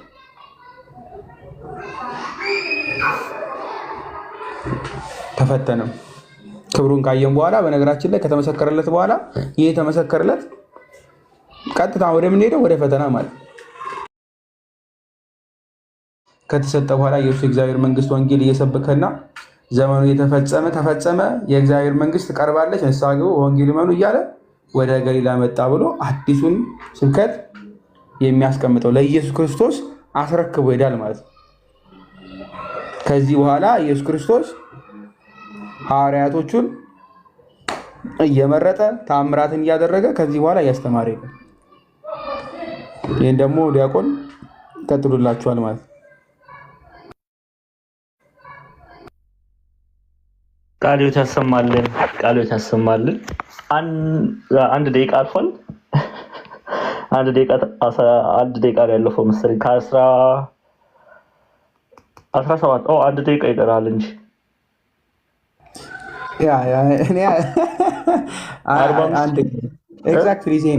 ተመሳሳይ ልክ ነው። በቃ አንድ አሪፍ ቆንጆ ነው። በጣም ጥሩ ነው። በጣም ቆንጆ ነው። እግዚአብሔር ይስጥልን፣ ቃልዮት ያሰማልን። ከዚህ በላይ የምታገለግልበትን እግዚአብሔር አምላክ ጸጋውን አብዝቶ ይስጥ። ቃልዮት ያሰማልን በሉት እንጂ ገስት ላይ ያላችሁ፣ ኮመንት ሴክሽን ላይም ያላችሁ ቃልዮት ያሰማልን። በላዲ እንወዳሃለን።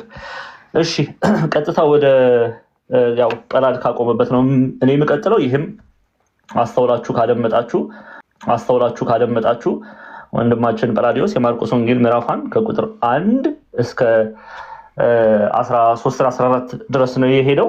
እኔ ከቁጥር 15 ጀምሮ እግዚአብሔር እስከፈቀደልኝ እስከ ቁጥር 25 ቁጥር 25 ድረስ ያለውን ክፍል ደግሞ ከዚህ በኋላ ነው ይቀጥላለሁ። 45 ደቂቃ ነው የተሰጠኝ። በተቻለ መጠን 45 ደቂቃውን ለመጠቀም ሳላበዛ ለመጠቀም እሞክራለሁ። እሺ እንግዲህ በምድረ በዳም ከሰይጣን እየተፈተነ 40 ቀን ሰነበተ፣ ከአራዊትም ጋር ነበረ፣ መላእክቱም አገለገሉት የሚለውን ክፍል ጰላድ አብራርቶልናል። ከዚህ በኋላ ጌታችን መድኃኒታችን ኢየሱስ ክርስቶስ ወንጌልን ይህንን የምስራች እንደሰበከ የምናይበት ክፍል ነው። በዚህ ክፍል ከቁጥር 15 እስከ 25 ወንጌልን መስበኩን የምናይበት ክፍል ነው። በትምህርቱ ላይ ወንጌል ምንድነው የሚለውን ደግመን ማየት ግድ ይለናል። ቨርስ ባይ ቨርስ ኮሜንታሪ ስናደርግ እሱን እናያለን። ወንጌል እየሰበከ መምጣቱን እንመለከታለን። መጀመሪያ ወንጌል ሰባኪ ራሱ አምላካችን እንደሆነ የምንመለከትበት ክፍል ነው። ከዛ በኋላ የሐዋርያትን መምረጡን እንመለከታለን። ስምዖንን የተባለው ጴጥሮስ በኋላ ላይ ጴጥሮስ ብሎ ይጠራዋል። ወንድሙን ደግሞ እንድሪያስ፣ ከዛ በኋላ ደግሞ የዘብዴዎስ ልጆች ያዕቆብና ስምዖንን የመረጠበትን ክፍል እንመለከታለን። ከዛ ደግሞ ወደ ቅፍርናሆም መግባቱን እናያለን ማለት ነው። በዚህ ክፍል በሶስት ከፍለን እናየዋለን። ስለዚህ የመጀመሪያው ወንጌል፣ ከዛ በኋላ ደቀ መዛሙርቱን መምረጡን፣ ከዛ ደግሞ የምናጠቃልለው ቅፍርናሆም ገብቶ እርኩስ መንፈስ ያደረበትን ሰው እርኩስ መንፈስን እንደገሰጸ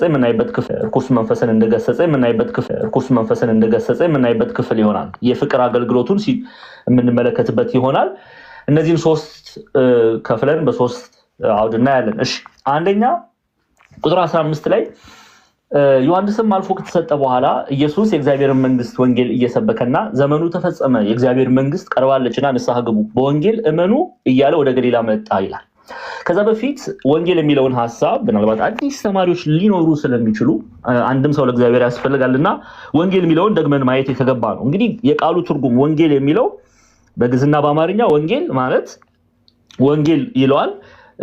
በግሪክ ቃል ዮአንግሊዮን የሚለውን ቃል ነው የሚጠቀመው። ትርጉሙ ብስራት፣ ስብከት፣ የምስራች ማለት ነው ወንጌል የሚለው ቃል። በቤተክርስቲያናችን በመቅደመ ወንጌልም ወንጌል የሚለውን ቃል ወንጌል ብሂለ በልሳን ጽርህ ዘትርጓሜሁ ስብከት ይላል። ምን ማለት ነው? ወንጌል ማለት በጽርህ በግሪክ ቋንቋ ሲሆን ይላሉ አበው ትርጉሙ ስብከት ማለት ነው። ስብከት፣ የምስራች፣ ብስራት ወንጌል ተብሎ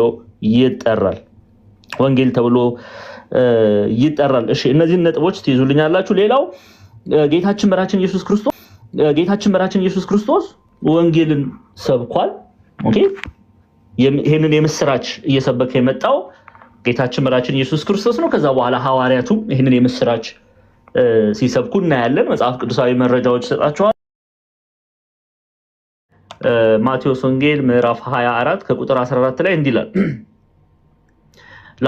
ለአሕዛብም ሁሉ ምስክር እንዲሆን ይህ የመንግስት ወንጌል በዓለም ሁሉ ይሰበካል፣ በዚያን ጊዜም መጨረሻው ይመጣል ይላል። ጌታችን መራችን ኢየሱስ ክርስቶስ ወንጌልን ሲሰብክ ማቴዎስ 24 ላይ እናያለን። ማቴዎስ 26 ላይም ቁጥር 13 ላይ ማቴዎስ 26 ቁጥር 13 ላይ ስትመለከቱ እውነት እላችኋለሁ ይህ ወንጌል ይላል፣ ይህ የምስራች፣ ይህ ወንጌል በዓለም ሁሉ በማናቸውም ስፍራ በሚሰበክበት እርሷ ያደረገችው ደግሞ ለእርሷ መታሰቢያ እንዲሆን ይነገራል ይላል። በነገራችን ላይ እርሷ የሚለው ሽቶ ያፈሰሰችለትን ሴት ነው። ስለሷ ለመልካም ግብሯ መልካም ስላደረገች የክርስቶስ ወንጌል ስለ ክርስቶስ ነው ብያቸዋለሁ። በባለፈው የመግቢያ ክፍላችን ላይ ስለ ክርስቶስ በተነገረበት ክፍል ሁሉ ስለ እርሷ መታሰቢያ እንዲሆን ይነገራል። ያደረገችው መልካም ነገር ይነገራል። ለዚህ ነው ቤተክርስቲያን በነገራችን ላይ በአትሮኖሷ ላይ የጌታችን የመድኃኒታችን ኢየሱስ ክርስቶስ ወንጌል በተነገረ ጊዜ ቅዱሳኑ ያደረጉት መልካም ስራ ለሌሎች አርያ ይሆን ዘንድ ገድላቸው፣ ታምራታቸው ይነገራል። ምክንያቱም ገድል የእምነት ማጎልበቻ ነው። ሰዎች ያንን ሰምተው በእምነታቸው ይበረቱ ይጠነክሩ ዘንድ ቅዱሳንን እንደ ሮል ሞዴል እንደነሱ መሆንን ገንዘብ ለማድረግ ስትራይቭ ለማድረግ ይሹ ዘንድ የቅዱሳኑ ስራ ይነገራል። መጽሐፍ ቅዱሳዊ ነው። ዝም ብለን አይደለም፣ ቤተክርስቲያን ዝም ብላ አይደለም ይህንን ድምፅ የምታስተጋባው። ለዚህ በማቴዎስ ወንጌል ምዕራፍ 26 ላይ ከቁጥር 13 ላይ እውነት እላችኋለሁ ይህ ወንጌል በዓለም ሁሉ በማናቸውም ስፍራ በሚሰበክበት እርሷ ያደረገችው ደግሞ ለእርሷ መታሰቢያ እንዲሆን ይነገራል ብሏልና ጌታ።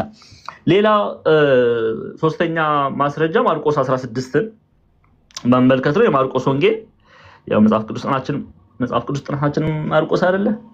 ማርቆስ 16-15ን ማየት የተገባ ነው። የማርቆስ ወንጌል ምዕራፍ 16 ቁጥር 15 ላይ እንዲህም እላችኋለሁ ወደ ዓለም ሁሉ ሂዱ፣ ወንጌልንም ለፍጥረት ሁሉ ስበኩ ብሎ ጌታችን መራችን ኢየሱስ ክርስቶስ አስተምሯል።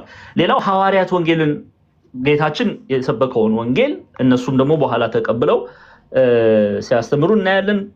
ለአብነት ያህል ለምሳሌ ቅዱስ ጳውሎስን ብናይ ሐዋርያ ተብሎ ይጠራል። ቅዱስ ጳውሎስ ከ12ቱ ምድብ ባይሆንም ሐዋርያ ተብሎ ይጠራል። ደቀ መዝሙር ነው። ሮሜ ምዕራፍ 1 ቁጥር 4 ላይ እንዲህ ይላል በሮሜ መልእክቱ ላይ ሮሜ ምዕራፍ 1 ቁጥር 4 ላይ ይህም ወንጌል ከስጋ ከዳዊት ዘር ስለተወለደ እንደ ቅድስና መንፈስ ግን ከሙታን መነሳት የተነሳ በኃይል የእግዚአብሔር ልጅ ሆኖ ስለተገለጠ ስለ ልጁ ነው፣ እርሱም ጌታችን ኢየሱስ ክርስቶስ ነው ይላል ሐዋርያው ቅዱስ ጳውሎስ።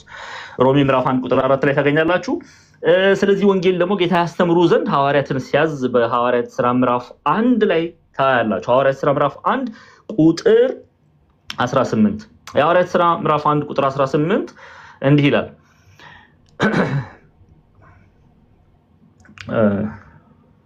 ይቅርታ 8 ምዕራፍ 18 ሳይሆን ቁጥር 8 ነገር ግን መንፈስ ቅዱስ በእናንተ ላይ በወረደ ጊዜ ኃይልን ትቀበላላችሁ በኢየሩሳሌም በይሁዳም ሁሉ በሰማርያም እስከ ምድር ዳርም ድረስ ምስክሮቼ ትሆናላችሁ አለ። ምስክሮቼ ስለማን ይመሰክራሉ ማለት ነው? ሐዋርያት ስለ ክርስቶስ። ስለማን ይመሰክራሉ ማለት ነው? ስለ ክርስቶስ። ወንጌል ስለማን ነው ብያቸዋለሁ? ስለ ክርስቶስ። ስለዚህ ወንጌልን ይመሰክሩ ዘንድ ጌታችን መድኃኒታችን ኢየሱስ ክርስቶስ ሐዋርያትን ሲያዛቸው እንመለከታለን። በኢየሩሳሌም በይሁዳ በሰማርያ እስከ ምድር ዳርም ድረስ አለ። እስከ ምድር ዳርም ድረስ ስለምን አለ ቢሉ አህዛብንም ከእስራኤላውያን ውጭ ያሉ ሮማውያን፣ ግሪካውያን እዛም እየሄዱ ወንጌልን ለዓለም ሕዝብ ይሰብኩ ዘንድ የተናገረበትን ክፍል ነው የተመለከት ነው። ስለዚህ መጀመሪያ ወንጌልን ማን ሰበከ? ክርስቶስ። ከዛ ሐዋርያት ተቀብለው ታዘው ወንጌልን ስለ ክርስቶስ ምስክር ሲሆኑ በመጽሐፍ ቅዱስ ላይ ተጽፎ ብዙ ቦታ እናገኛለን። ለአብነት ያህል ይሄ በቂ ነው። ከዛ ባሻገር ለምሳሌ ወንጌል ስንት ነው የሚለውን ሐሳብ ወንጌል ስለማን ነው የሚለውን ወንጌሉ ስለ ክርስቶስ ኢየሱስ እንደሆነ አይተናል። ይሄንን በቀላል ለመረዳት ሮሜ ምዕራፍ 1 ላይ ቅዱስ ጳውሎስ ቅድም ያነበብኩት የመጽሐፍ ቅዱስ ክፍል ነው። ሮሜ ምዕራፍ 1 ቁጥር 4 ላይ ይህም ወንጌል በስጋ ከዳዊት ዘር ስለተወለደ እንደ ቅድስና መንፈስ ግን ከሙታን መነሳት የተነሳ በኃይል የእግዚአብሔር ልጅ ሆኖ ስለተገለጠ ስለ ልጁ ነው፣ እርሱም ጌታችን ኢየሱስ ክርስቶስ ነው። ወንጌል ስለ ልጁ ስለ እግዚአብሔር ልጅ ተብሎ ስለተጠራው ስለሆነው የባህሪ ልጅነትን ገንዘብ ስላደረገው ስለ ኢየሱስ ክርስቶስ ነው። የባህሪ ልጁ ነው፣ የሚሰጠው ሳይሆን የሆነ ነው ማለት ነው። የሆነ ነው እና ወንጌል ስለ ክርስቶስ ብለን ተጠርተናል። ከዚሁ ጋር ክሊር ለማድረግ እኛ ግን የጸጋ ልጅነትን ነው የኛ ልጅነት ያገኘነው ተሰጥቶን ነው እንጂ በልጁ በኢየሱስ ክርስቶስ በኩል የጸጋ ልጅነት ተሰጥቶን ነው። በኃጢአት ምክንያት ይወሰዳል። ጌታችን መድኃኒታችን ኢየሱስ ክርስቶስ የእግዚአብሔር አብ ልጅ ነው ስንል የባህሪ ልጅ ነው፣ የተሰጠው ሳይሆን የሆነ ነው ብላ ነው ቤተክርስቲያን የምታስተምረው። እሺ፣ ስለዚህ ወንጌል ስለ ኢየሱስ ክርስቶስ መሆኑን ማወቅና መረዳት ያስፈልጋል። ማቴዎስ፣ ማርቆስ፣ ሉቃስ፣ ዮሐንስ ወንጌል ተብለው ይጠራሉ። ወንጌል አንድ ነው፣ ግን በአራቱን ወንጌል ብለን የምናየው ጸሐፊዎቻቸውን ለመለየት ያመች ዘንድ ቤተክርስቲያን የማቴዎስ ወንጌል ማቴዎስ ጽፎታል፣ የማርቆስ ወንጌል ማርቆስ ጽፎታል፣ የሉቃስ ወንጌል ሉቃስ ጽፎታል፣ የዮሐንስ ወንጌል ዮሐንስ ጽፎታል ብላ ይሄንን ለማጠቀስ ማቴዎስ፣ ማርቆስ፣ ሉቃስ፣ ዮሐንስ ብላ አራቱን ወንጌል ከፍላለች። የአራቱ ወንጌል ደግሞ በሁለት ይከፈላል። ሲኖፕቲክ ጎስፔል አንድ ላይ የሚነበብ ተብሎ የሚጠራ፣ ከዛ ደግሞ አራተኛ ወንጌል ወይም የዮሐንስ ወንጌል የሚለውን ክፍል በባለፈው በስፋት አይተናል። እነዚህ ነጥቦች ካነሳን ቀጥታ ወደ ማርቆስ ወንጌል እንመለሳለን ማለት ነው።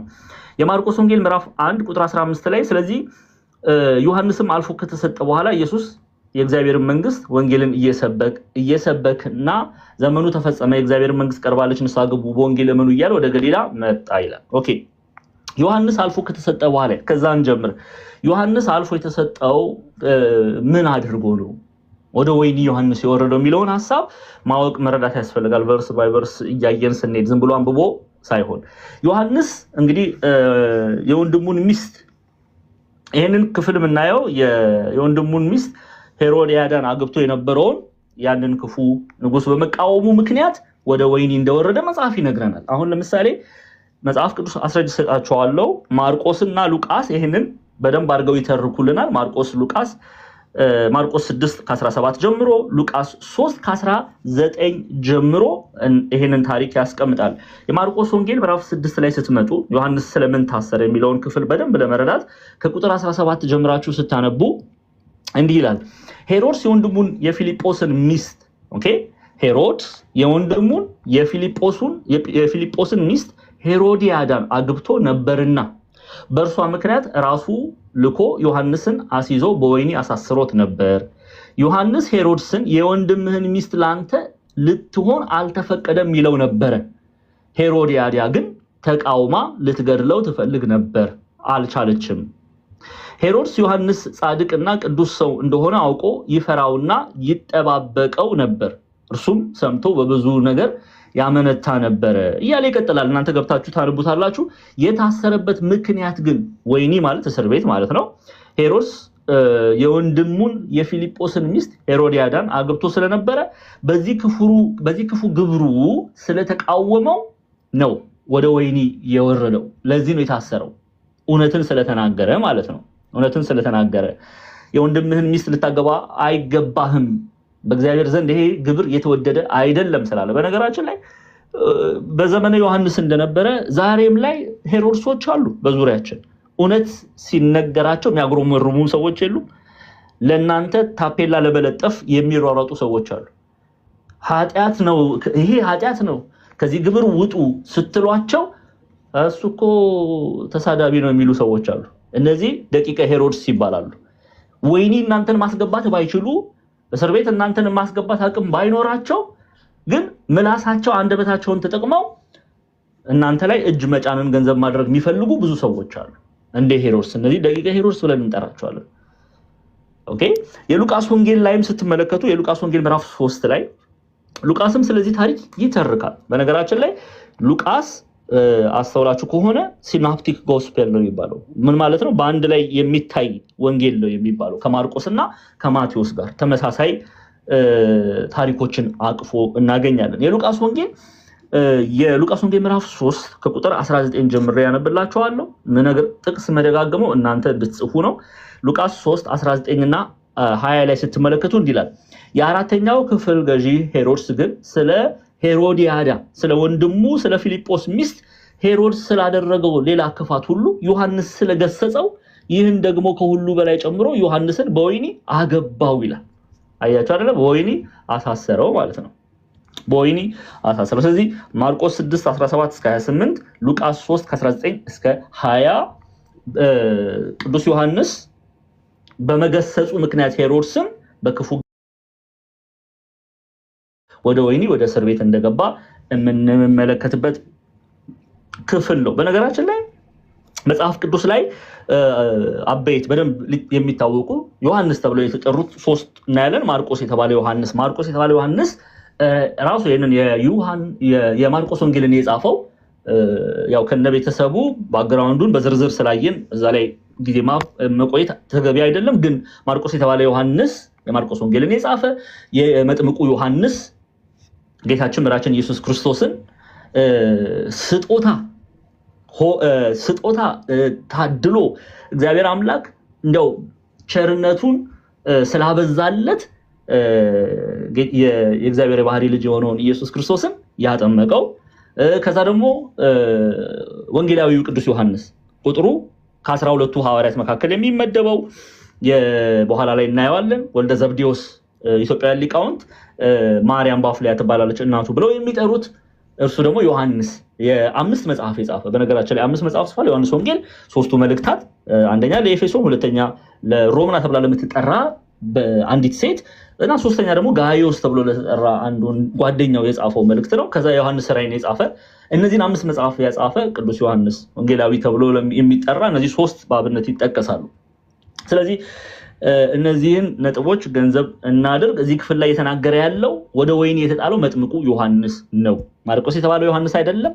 ከ12ቱ ሐዋርያት የሚመደበው ዮሐንስ አይደለም። መጥምቁ ዮሐንስ ነው። ኦኬ፣ እነዚህን ነጥብ እንያዝ። እሺ፣ የሐዋርያት ግብር ነው ይሄ ደግሞ መገሰጽ። አንዳንድ ሰዎች መገሰጽ ከሐዋርያት ዘንድ ያልሆነ የሚመስላቸው ሰዎች አሉ።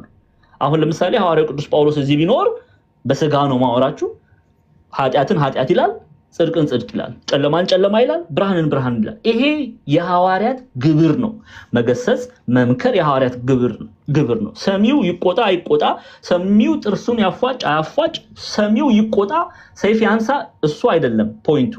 ሐዋርያት ግን አገልጋይ ግን የመምከር የመገሰጽ ግዴታ ውዴታ አይደለም። በነገራችን ግዴታ ስላለባቸው ይገስጻሉ። ለአብነት ያህል ሐዋርያት ሥራ ምዕራፍ 24ን እንመልከት። ሐዋርያው ቅዱስ ጳውሎስ በምን አይነት መልኩ እንደ ቅዱስ ዮሐንስ ሲገስጽ፣ ሲመክር፣ ሲያስተምር እንመለከታለን። የሐዋርያት ሥራ ምዕራፍ 24 ሐዋርያት ሥራ ምዕራፍ 24 ከቁጥር 24 ጀምሬ እስከ 27 ያለውን ክፍል አነብላችኋለሁ። እንደዚህ ይላል። ከቁጥር 22 ጀምሬ ላንብብላችሁ። ፊልኪስ ግን የመንገዱን ነገር አጥብቆ አውቋልና የሻለቃው ሉሲዮስ በወረደ ጊዜ ነገራችሁን እቆርጣለሁ ብሎ ወደፊት እዘገያቸው። የመቶውንም አለቃ ጳውሎስን ሲጠብቅ እንዲያደላለት ከወንድሞቹም ማንም ሲያገለግለው ወይም ወደ እርሱ ሲመጣ እንዳይከለክልበት አዘዘው። ከጥቂት ቀንም በኋላ ፊልኪስ አይሁዳዊት ከነበረች ድሩሲላ ከሚሏት ከሚስቱ ጋር መጥቶ ጳውሎስን አስመጣ። በኢየሱስ ክርስቶስም ስለማመን የሚናገረውን ሰማው። እርሱም ስለ ጽድቅና ራስን ስለመግዛት ስለሚመጣውም ኩነኔ ሲነጋገር ሳለ ፊልኪስ ፈርቶ አሁንስ ሂድ፣ በተመቸኝ ጊዜ ልኬ አስጠራሃለሁ ብሎ መለሰለት። ያን ጊዜም ደግሞ እንዲፈታው ጳውሎስን ገንዘብ ይሰጠው ዘንድ ተስፋ አደረገ። ስለዚህ ደግሞ ብዙ ጊዜ እያስመጣ ያነጋግረው ነበረ። 2 ዓመት ከሞላ በኋላ ጵርስቅላ ፊስጦስ በፊልኪስ ፈንታ ተተካ። ፊልኪስም አይሁድን ደስ ያሰኛቸው ዘንድ ወዶ ጳውሎስን እንደታሰረ ተወው። ኦኬ፣ አሁን ፊልኪስ ጳውሎስን ከወይኒ እያስጠራ አገረ ገዢው ጳውሎስን ከወይኒ ከእስር ቤት እያስጠራ ገንዘብ ይሰጠው ዘንድ እፈታ። ጳውሎስ ምንም ሳያጠፋ ምንም ሳይበድል ነው ወደ ወይኒ የወረደው፣ ወደ እስር ቤት የወረደው። ግን ገንዘብን ይጠይቀው ነበረ። እፈታ ዘንድ የምትፈልግ ከሆነ ገንዘብን ስጠኝ እያለ ጳውሎስን ደግሞ ደጋግሞ ሰልሶ ይጠይቀው ነበር። ጳውሎስ ግን በፊልኪስ ፊት ኦኬ፣ ይሄ ፊልኪስ ባለስልጣን ነው፣ አገረ ገዢ ነው፣ ፕሮክቶር ነው። ኦኬ፣ በፊልኪስ ፊት ግን ጳውሎስ ሲቀርብ ገንዘብን ሳይሆን ወይም ደግሞ ከእስር ቤት መውጫን አይደለም ምልጃ ሲያቀርብ የነበረው። ጳውሎስ ምንድነው የሚያደርገው? ስለ ኢየሱስ ክርስቶስ ስለ ወንጌል ይነግረዋል። ስለ ጽድቅና ራስን ስለ መግዛት ይነግረዋል። እምቢ ካልክ ግን ደግሞ ስለሚደርስበት ኩነኔ፣ ፍርድ፣ ወደ ሲኦል መውረድ ይነግረው ነበር። ስለዚህ ሀገረ ገዢው ይህን ሲሰማ ፊልኪስ ይህንን ሲሰማ አሁንስ ሂድ በተመቸኝ ጊዜ ልኬ አስጠራሃለሁ ብሎ መለሰለት ይላል። እየፈራ ሊያደምጠው ፍላጎት የለውም። ስለዚህ ሐዋርያት ግብራቸው እውነት መናገር ነው፣ ከእውነት ጋር መተባበር ነው። ከጨለማ ጋር ሲቆሙ አትመለከቱም። እከሌ ንጉስ ነው፣ እከሌ ታዋቂ ነው፣ እከሌ ዘፋኝ ነው፣ እከሌ እንደዚህ ነው ብለው የእግዚአብሔርን ቃል እውነተኛውን ወንጌል ከመናገር ወደኋላ አይሉም። ኦኬ፣ ይሄንን ደግሞ ያው በሐዋርያት ስራ ላይ ሌላም ክፍል እንመለከተዋለን ሌላ ጊዜ። አሁን ሰዓታችን ይሄንን ግብር ሲፈጽሙ እናያለን ማለት ነው። ታዲያ ጳውሎስ ቅዱስ መጥምቁ ዮሐንስን ሲመስለው እናያለን። እሺ እንመለስ። ስለዚህ ማርቆስ 1 ላይ የማርቆስ ወንጌል ምዕራፍ 1 ቁጥር 15 ላይ ይቅርታ፣ ዮሐንስም አልፎ ከተሰጠ በኋላ ኢየሱስ የእግዚአብሔር መንግስት ወንጌል እየሰበከና ዘመኑ ተፈጸመ፣ የእግዚአብሔር መንግስት ቀርባለች፣ ንስሐ ግቡ፣ በወንጌል እመኑ እያለ ወደ ገሊላ መጣ ያለው ክፍል ለዚህ ነው። አንዳንድ ሊቃውንት ይናገራሉ ኢየሱስ ክርስቶስ ስለምንድን ነው ወደ ገሊላ የመጣ? ፈርቶ ነው ወይ ቢሉ አይደለም ይላሉ። ኦኬ፣ መታሰርን ፈርቶ ነው ወይ? ገንዘብ እጅ መጫንን ፈርቶ ነው? አይደለም። የእግዚአብሔር ወንጌል ይሰበክ ዘንድ የእርሱ የሚታሰርበት ኦኬ፣ ወደ ወይኔ የሚወርድበት ለሰው ልጆች ቤዛ የሚሆንበት ጊዜው ገና ስለሆነ ወንጌልን እየሰበከ የምስራቹን እየሰበከ ወደ ገሊላ መጣ።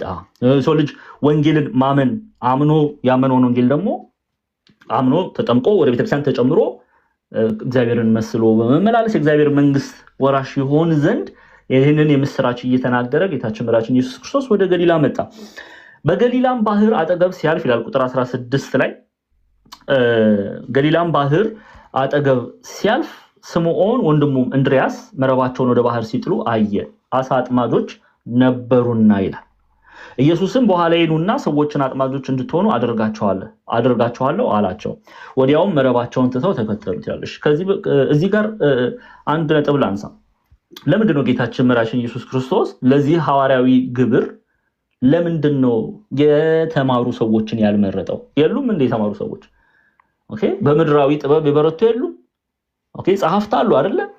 በብሉይ ኪዳን መጽሐፍት የበረቱ ሰዎች የሉም? አሉ። ግን አስተውለው አሁን ይሄንን ጌታችን መድኃኒታችን ኢየሱስ ክርስቶስ ለምንድን ነው አሳ አጥማጆችን ያልተማሩ ሰዎችን ሄዶ ለወንጌል አገልግሎት የጠራቸው ይላሉ? ይሄንን እንድታውቁ እወዳለሁ። ጌታችን መድኃኒታችን ኢየሱስ ክርስቶስ ይሄን ያደረገበት ምክንያት በኋላ ላይ እነሱ እኛ በራሳችን ኃይል በእግዚአብሔር ጥበብ ሳይሆን ወይም ደግሞ የእግዚአብሔር ቸርነት በእኛ ላይ ወርዶ ሳይሆን በራሳችን እውቀት በራሳችን ጥበብ ወንጌልን ሰበክናችሁ የእግዚአብሔርን ቃል እናንተ አደረስንላችሁ ብለው በትዕቢት እንዳይወድቁ ያልተማሩ ሰዎችን መረጠ።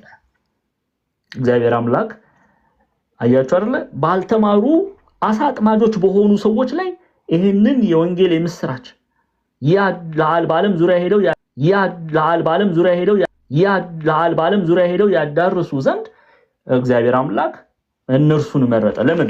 በእነርሱ ላይ ኃይሉን ሊገልጽ ስለወደደ። በኋላ ላይ እነሱ እንዴ በእኛ ዕውቀት እንዳይሉ አሳ አጥማጆች ናቸው፣ ኦኬ በእውቀት የበረቱ አይደሉም፣ ለዚህ እነሱን መረጠ ይላሉ። ይህንን በዚህው አጋጣሚ ማወቅና መረዳት ስለሚያስፈልግ ነው።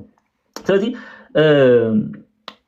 በገሊላ ባህር ማጠገብ ሲያልፍ ስምዖን ወንድሙን እንድርያስ መረባቸውን ወደ ባህር ሲጥሉ አሳ አጥማጆች ነበሩና ይላል።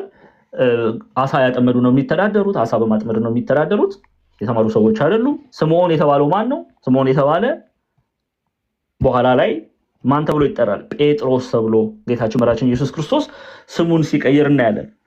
ከዛን ጀምር ስምዖን እና ጴጥሮስ አሁን ስምዖን ጴጥሮስ ነው፣ አንድ ስም ነው። ኦኬ አንድ ስም ነው። ሁለት ሰዎች አድርጋችሁ እንዳትወስዱ። ለምንድን ነው ስምዖን እና ጴጥሮስ ራሱ ስሙ ራሱ እዚህ ጋር የሚሰብከው አንድ እውነት አለ፣ አንድ ሚስጥር አለ። ስምዖን ማለት የሚሰማ ዋን ሁ ሂርስ የሚል ትርጓሜ ነው የሚሰጠው። ዋን ሁ ሂርስ። ጴጥሮስ ምን ማለት ነው? አለት ማለት ነው። ኦኬ አለት ማለት ነው። ስለዚህ የቤተክርስቲያን አባቶች ሮሜ ምዕራፍ 10 ቁጥር 17ን ያነሳሉ። አንዴ ሮሜ ምዕራፍ 10 ጋር ልውሰዳችሁ። ሮሜ ምዕራፍ 10 ለምትጽፉ ሰዎች ሮሜ ምዕራፍ 10 ቁጥር 17 እና 18ን ስትመለከቱ እንዲህ ይላል፣ እንግዲህ እምነት ከመስማት ነው፣ መስማትም በእግዚአብሔር ቃል ነው። ስምዖን ምን ማለት ነው ብያቸዋለሁ። ስምዖን ትርጉሙ ራሱ የስም ፍቺው ራሱ ዋን ሁ ሂርስ የሚሰማ ማለት ነው። ጴጥሮስ ምን ማለት ነው? አለት። ስለዚህ መስማት እምነት ከምን ይገኛል አለን ቅዱስ ጳውሎስ? ከመስማት የእግዚአብሔርን ቃል ከመስማት እምነት ይገኛል። ስለዚህ ጴጥሮስን የሚሰማ እውነተኛውን የእግዚአብሔርን ቃል ከጴጥሮስ የሚሰማ የሚያገኝ ምን ያደርጋል ማለት ነው?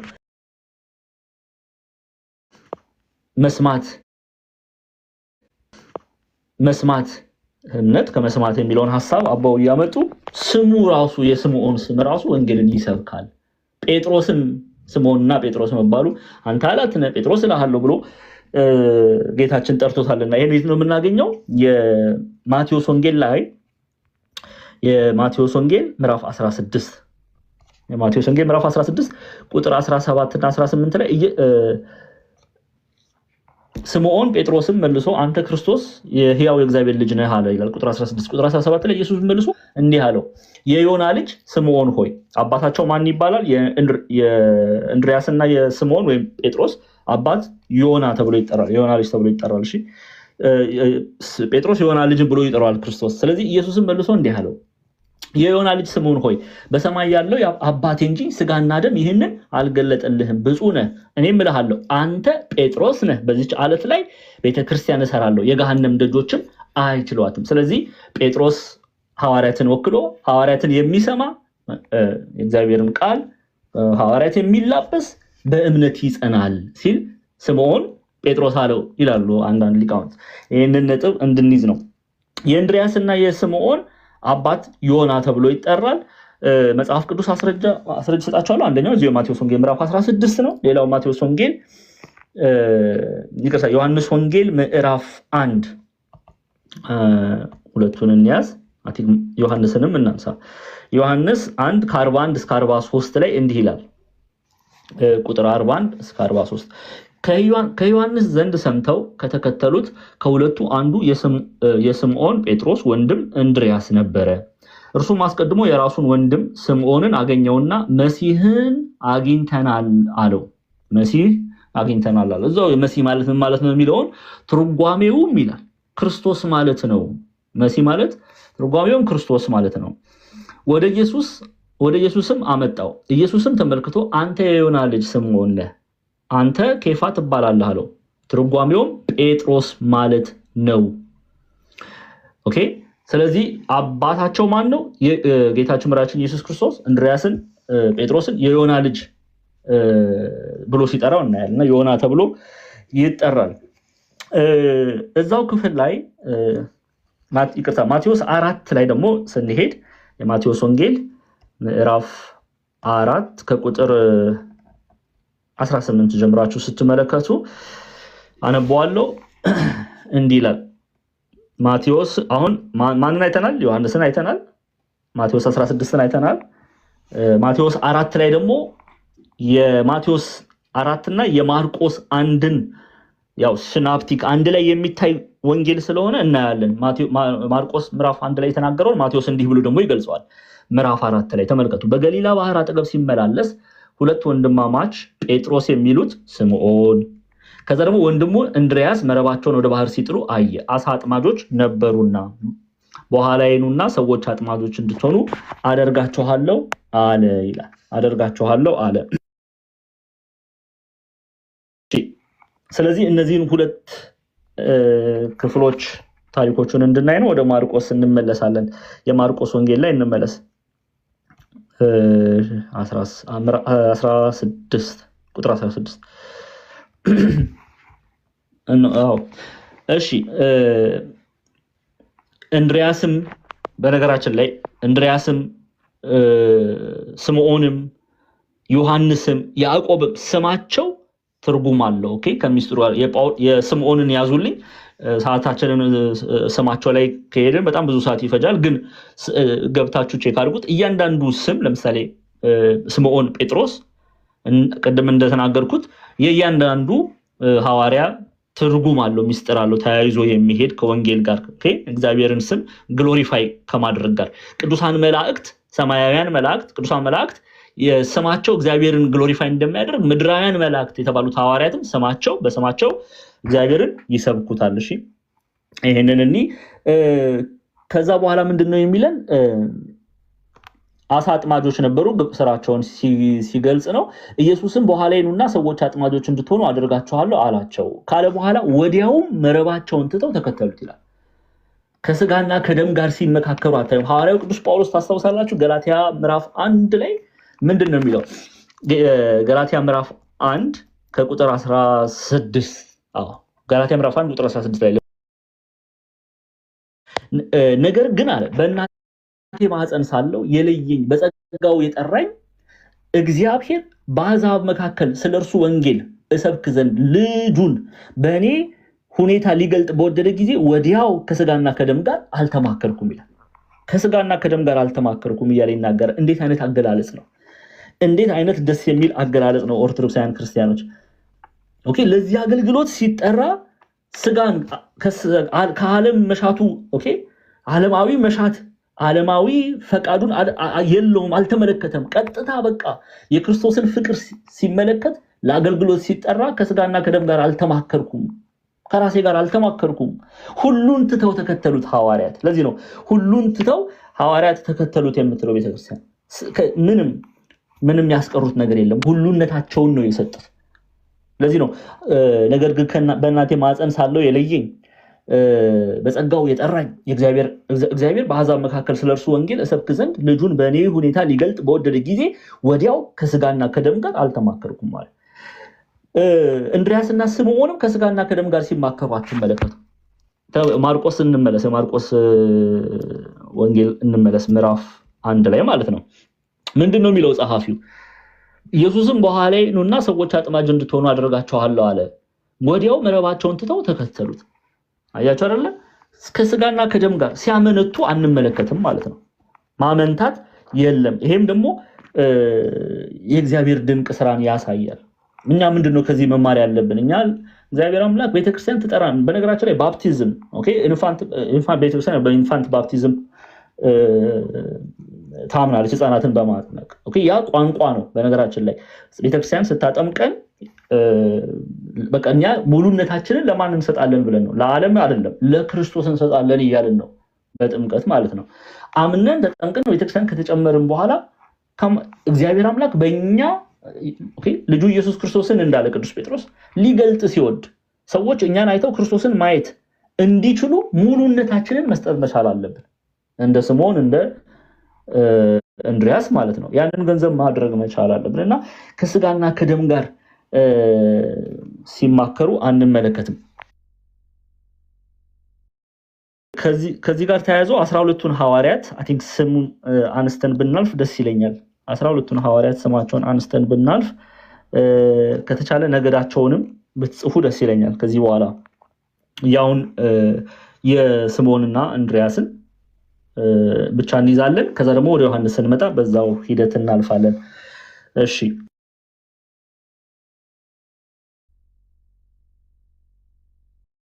ሬዲ ናችሁ? አንደኛው ጴጥሮስ ነው። ጴጥሮስ ኬፋ ተብሎ ይጠራል። ስምዖን እዚህ ክፍል ላይ ስምዖንም ብሎ ይጠራዋል። ኦኬ ጴጥሮስ፣ ኬፋ፣ ስምዖን። ኦኬ 12ቱም ሐዋርያት ዕብራውያን ናቸው። ይሄንን በዚሁ ገንዘብ አድርጉ። ጴጥሮስ ኬፋም ተብሎ ይጠራል፣ ስምዖን ተብሎ ይጠራል። ከነገደ ሮቤል ነው። ኦኬ ነገደ ሮቤል ለምትይዙ ሰዎች ወደ ዮሐንስ ስንመጣ በኋላ ላይ እናያለን። እሱን ከነገደ ሮቤል። የጴጥሮስ ወንድም ማነው ስሙ? እንድሪያስ። እንድሪያስም ያው ከነገደ ሮቤል ነው። ኦኬ ሁለቱንም እንድትይዙልኝ እፈልጋለሁ። እሺ ወደ ቁጥር 19 እንሂድ። ከዚያም ጥቂት እልፍ ብሎ የዘብዴዎስን ልጅ ያዕቆብን ወንድሙን ዮሐንስን ደግሞ በታንኳ ላይ መረባቸውን ሲያበጁ አየ። ኦኬ እንግዲህ ዘብዴው ከዚህ በኋላ ያገኘው ያዕቆብና ዮሐንስን ነው። ኦኬ ያዕቆብ በነገራችን ላይ ስለ ያዕቆብ አባቱ ዘብዴዎስ የዘብዴዎስ ልጅ ብሎ ይጠራል። እናቱ በኢትዮጵያን ሊቃውንት ዘንድ ማርያም ባፍሊያ ተብላ ትጠራለች። ኦኬ ማርያም ባፍሊያ የዮሐንስና የያዕቆብ እናትና አባት ማለት ነው። ስለ ያዕቆብ ማወቅ ያለባቸው አንድ ነገር አለ። ከ12ቱ ሐዋርያት መካከል የመጀመሪያው ሰማዕት ነው። አሁን አንዳንድ ሰው ግር ሊለው ይችላል። እስጢፋኖስ አይደለ ወይ ዲያቆን ዛማኑኤል? ሐዋርያት ሥራ ምዕራፍ 7ን ኮት ያደርጋሉ ሰዎች። እስጢፋኖስ አይደለ ወይ ቀዳሚ ሰማዕት ይባል? አይደለም። ከሐዋርያት መካከል እስጢፋኖስ ሐዋርያ አይደለም። እስጢፋኖስ ዲያቆን ነው። ከሰባቱ ዲያቆናት መካከል ሐዋርያት ሥራ ምዕራፍ 6 ቁጥር 5 ላይ ከተዘረዘሩት ሰባቱ ዲያቆናት መካከል ነው የሚመደበው። ያዕቆብ ግን ከ12ቱ ሐዋርያት ነው የሚመደበው። ያዕቆብ ወልደ ዘብዴዎስን ነው እያወራቸው ያለው። ከ12ቱ ሐዋርያት ነው የሚመደበው እና የመጀመሪያው ሰማዕት ነው። ይሄንን ደግሞ መጽሐፍ ቅዱስ መረጃ ይሰጠናል። ኦኬ አስረጅ ይሰጠናል። ይሄንን የት ነው የምናገኘው? የሐዋርያት ሥራ ምዕራፍ 12 ላይ ነው። ኦኬ ሐዋርያት ሥራ ምዕራፍ 12 ላይ እንመለስ። ሐዋርያት ሥራ ምዕራፍ 12 ላይ እንዲህ ተብሎ ተጽፏል። በዚያ ዘመን ንጉሥ ሄሮድስ መከራ ያጸናባቸው ዘንድ ከቤተ ክርስቲያኑ በአንዳንዶች ላይ እጁን ጫነባቸው ይላል። እጅ ጫነባቸው ማለት መከራ አጸናባቸው ማለት ነው። መከራ አጸናባቸው ማለት ነው። የዮሐንስ ወንድም የማን ወንድም ማለት? የዮሐንስ ወንድም የመጥምቁ ዮሐንስ አይደለም። ቅድም በደንብ መግቢያ ላይ ዮሐንስ ተብለው የተጠሩትን ዘርዝር የላቸዋለሁ። ከ12ቱ ሐዋርያት መካከል 5 መጽሐፍ የጻፈው ወልደ ዘብዴዎስ ዮሐንስ። ኦኬ የዮሐንስ ወንድም ያዕቆብን በሰይፍ ገደለው ይላል። አያችሁ አይደለ? የዮሐንስ ወንድም ያዕቆብን በሰይፍ ገደለው።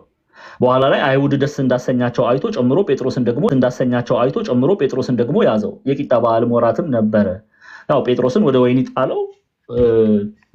ታሪኩ ሰፊ ነው። ብቻ ያዕቆብን እዚህ እናያለን። በነገራችን ላይ ከዚሁ ጋር ተያያዥነት ስላለው አንድ ነጥብ ላንሳ። ያዕቆብ ቀዳሚ ሰማዕት ነው። ኦኬ ቀዳሚ ሰማዕት ነው ከ12ቱ ሐዋርያት መካከል። ያዕቆብ የሚገርማችሁ ነገር ያዕቆብ በኃጢአት ምክንያት አይደለም ሎቱ ሰባት ጋድ ፎርቢድ ይላል ዮሐንስ አፈወርቅ። በኃጢአት ምክንያት አይደለም ሰማዕትነት የተቀበለው። ያዕቆብ ስለ ኢየሱስ ክርስቶስ መስክሮ ሃይማኖቱን ጠብቆ ስለ ክርስቶስ በመመስከሩ ምክንያት ነው ቤተክርስቲያን ላይ እጅ ሲጫን የተገደለው። ስለዚህ አበው ይላሉ፣ ስሙ፣ በደንብ አድርጋችሁ ስሙ። ያዕቆብን ትይዙና ያዕቆብንና ይሁዳን ያመጣሉ። ግብፃውያን መተርጉማንም ይህን ሀሳብ ይናገራሉ። ያዕቆብና ይሁዳን ያመጣሉ። ይሁዳ በኃጢአቱ ምክንያት እንደሞተ ይነግረናል መጽሐፍ ቅዱስ። አሁን ሐዋርያት ሥራ ምዕራፍ 1 ላይ ስትመጡ የይሁዳ በኃጢአቱ ምክንያት ስለሞተ በይሁዳ ከ12ቱ ሐዋርያት መካከል ነበር። የአስቆሮቱ ይሁዳ ነው። ኦኬ አስቆሮቱ በምትባል መንደር የሚኖረው ይሁዳ ሲል መጽሐፍ ለመለየት የአስቆሮቱ ይሁዳ ይለዋል።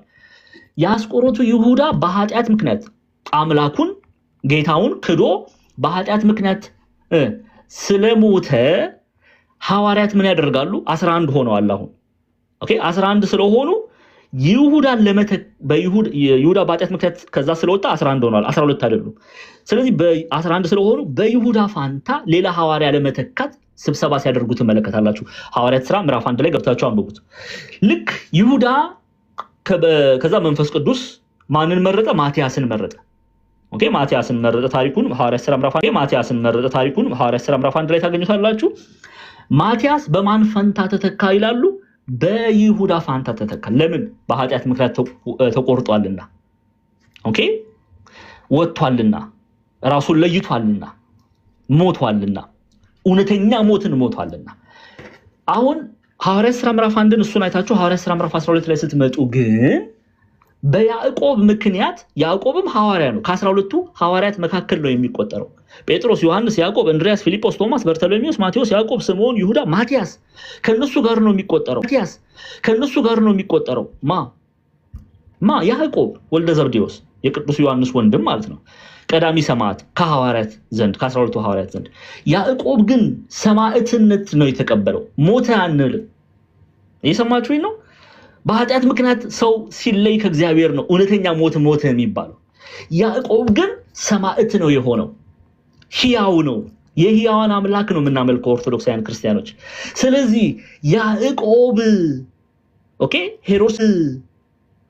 ሄሮድስ እጅ ሲጭንበት በሰይፍ ሲገደል ሐዋርያት እንደ ይሁዳ 11 ሆነናልና 12 እንሁን ብለው ህብረት ሲያደርጉ አትመለከቱም። ለምንድን ነው ብለው ቢጠይቁ ይላሉ ሚስጥሩ ሕያው ነውና የሆነው። በክርስቶስ ሆኖ ከዚህ ድንኳን ሲለይ ሕያው ነው የሚሆነው። እኛ ኦርቶዶክሳውያን ደስ ይበላችሁ፣ የሕያዋን አምላክ እንጂ የሙታን አምላክ አናመልክም። በክርስቶስ በእውነት የተመላለሰ ሰው ሕያው ሆነ እንላለን እንጂ ሞተ አንልም። ስለዚህ መጽሐፍ ቅዱስ ይሄንን ይነግረናል። ምዕራፍ 12 ላይ ሄሮድስ ያዕቆብን አስገደለ። ከዛ በኋላ ሐዋርያት ሲሰለፉ አታዩም። ስለዚህ ደስ ይበላችሁ ኦርቶዶክሳውያን። ኦኬ በክርስቶስ ሆነው በንስሐ ሆነው ተስጋው ደግሞ ሆነው በቤተ ክርስቲያን እቅፍ ውስጥ ሆነው ወደ ጌታ የሄዱ ወንድሞቻችሁ እህቶቻችሁ ሕያዋን ናቸው፣ አልሞቱም። ይሄንን ደግሞ አስረግጣችሁ ተናገሩ። ምላሳችሁን ምንም ነገር እንዲይዝ አያስፈልግም። ኦኬ እግዚአብሔር ከኛ ጋር ነው። እሺ እንቀጥል። እዚሁ ክፍል ላይ እንግዲህ ያዕቆብን እያነሳው ነው። ያዕቆብ ሄሮድስ አዟቸው ያዕቆብን በሰይፍ ለመግደል ከተሰለፉት ወታደሮች መካከል የያዕቆብን ጽናት ለአምላኩ ያለውን ፍቅር ተመልክተው ክርስቲያን የሆነ ወታደር እንዳለ በታሪክ ጸሐፍት ውስጥ አስቀምጠውታል። እና በጣም ይገርማል። ታሪካቸው ሞታቸው እንኳን ቅዱሳን ይሰብካል፣ ወንጌል ይሰብካል፣ ክርስቶስን ይሰብኩታል ማለት ነው። እሺ ወደ ማርቆስ እንመለስ። ሰዓቴን ወይ ጉዴ ሰዓቴን እንዳልጨርስ። ማርቆስ 1 ቁጥር 10 ስንት ላይ ነበርኩ? 19 አይደለ? አዎ። ከዚያም ጥቂት እልፍ ብሎ የዘብዴዎስ ልጅ ያዕቆብ ከ12ቱ ሐዋርያት መካከል አንዱ ነው። የዘብዴዎስ ልጅ ነው። ኢትዮጵያን ሊቃውንት ስፔሲፊክሊ አስምሩበት። ኢትዮጵያን ሊቃውንት እናቱ ማርያም ባፍሊያ ትባላለች ይላሉ። ያንን አይተናል። ወንድሙን ዮሐንስን ደግሞ በታንኳ ላይ መረባቸውን ሲያበጁ አየ። ወንድሙ ዮሐንስ ደግሞ ቅድም እንዳልኳችሁ ቅዱስ ዮሐንስም ቁጥሩ ከ12ቱ ሐዋርያት መካከል ይመደባል። የኢትዮጵያ ኦርቶዶክስ ተዋሕዶ ቤተክርስቲያን ቅዱስ ዮሐንስ መጽሐፍ ቅዱስም ይነግረናል። 5 መጽሐፍ እንደጻፈ ትነግረናለች። የዮሐንስ ወንጌል፣ ከዛ ደግሞ አንደኛ፣ ሁለተኛ፣ ሶስተኛ የዮሐንስ መልእክት፣ አንደኛ የዮሐንስ መልእክት ኤፌሶን ለምትገኘዋ ቤተክርስቲያን፣ ሁለተኛ የዮሐንስ መልእክት ለአንዲት ሴት ታላቅ እመቤት እያለ ለሚጠራት ሮምና ተብላ ለምትጠራ ሴት፣ ሶስተኛ የዮሐንስ መልእክት ጓደኛው ለሆነ ጋይዮስ ተብሎ ለሚጠራ መልእክቱን ጽፏል። ከዛ ደግሞ የዮሐንስ ራእይን የጻፈው ቅዱስ ዮሐንስ ነው ትላለች። 5 መጽሐፍ ጽፏል። በቤተክርስቲያናችን ምናልባት ይሄንን ማነስ ብሄድ ደስ ይለኛል። ቅዱስ ዮሐንስ 17 ስሞች አሉት። ስንቶቻችሁ ይሄን ታውቃላችሁ የሚለውን አላውቅም፣ ግን 17 ስሞች አሉት። እንዲያው በተቻለ መጠን ቶሎ እሱን ለማንሳት እፈልጋለሁ። አንደኛ ቅዱስ ዮሐንስ ወልደ ዘብዴዎስ የዘብዴዎስ ልጅ ዮሐንስ ትለዋለች። ሁለተኛ ቅዱስ ዮሐንስ ወልደ ነጎድጓድ ብላ ትጠራዋለች። ቅዱስ ዮሐንስ አቃቤ ሚስጥር ትለዋለች። ቅዱስ ዮሐንስ አምደ ቤተክርስቲያን ትለዋለች። ቅዱስ ዮሐንስ ወንጌላዊም ተብሎ ይጠራል።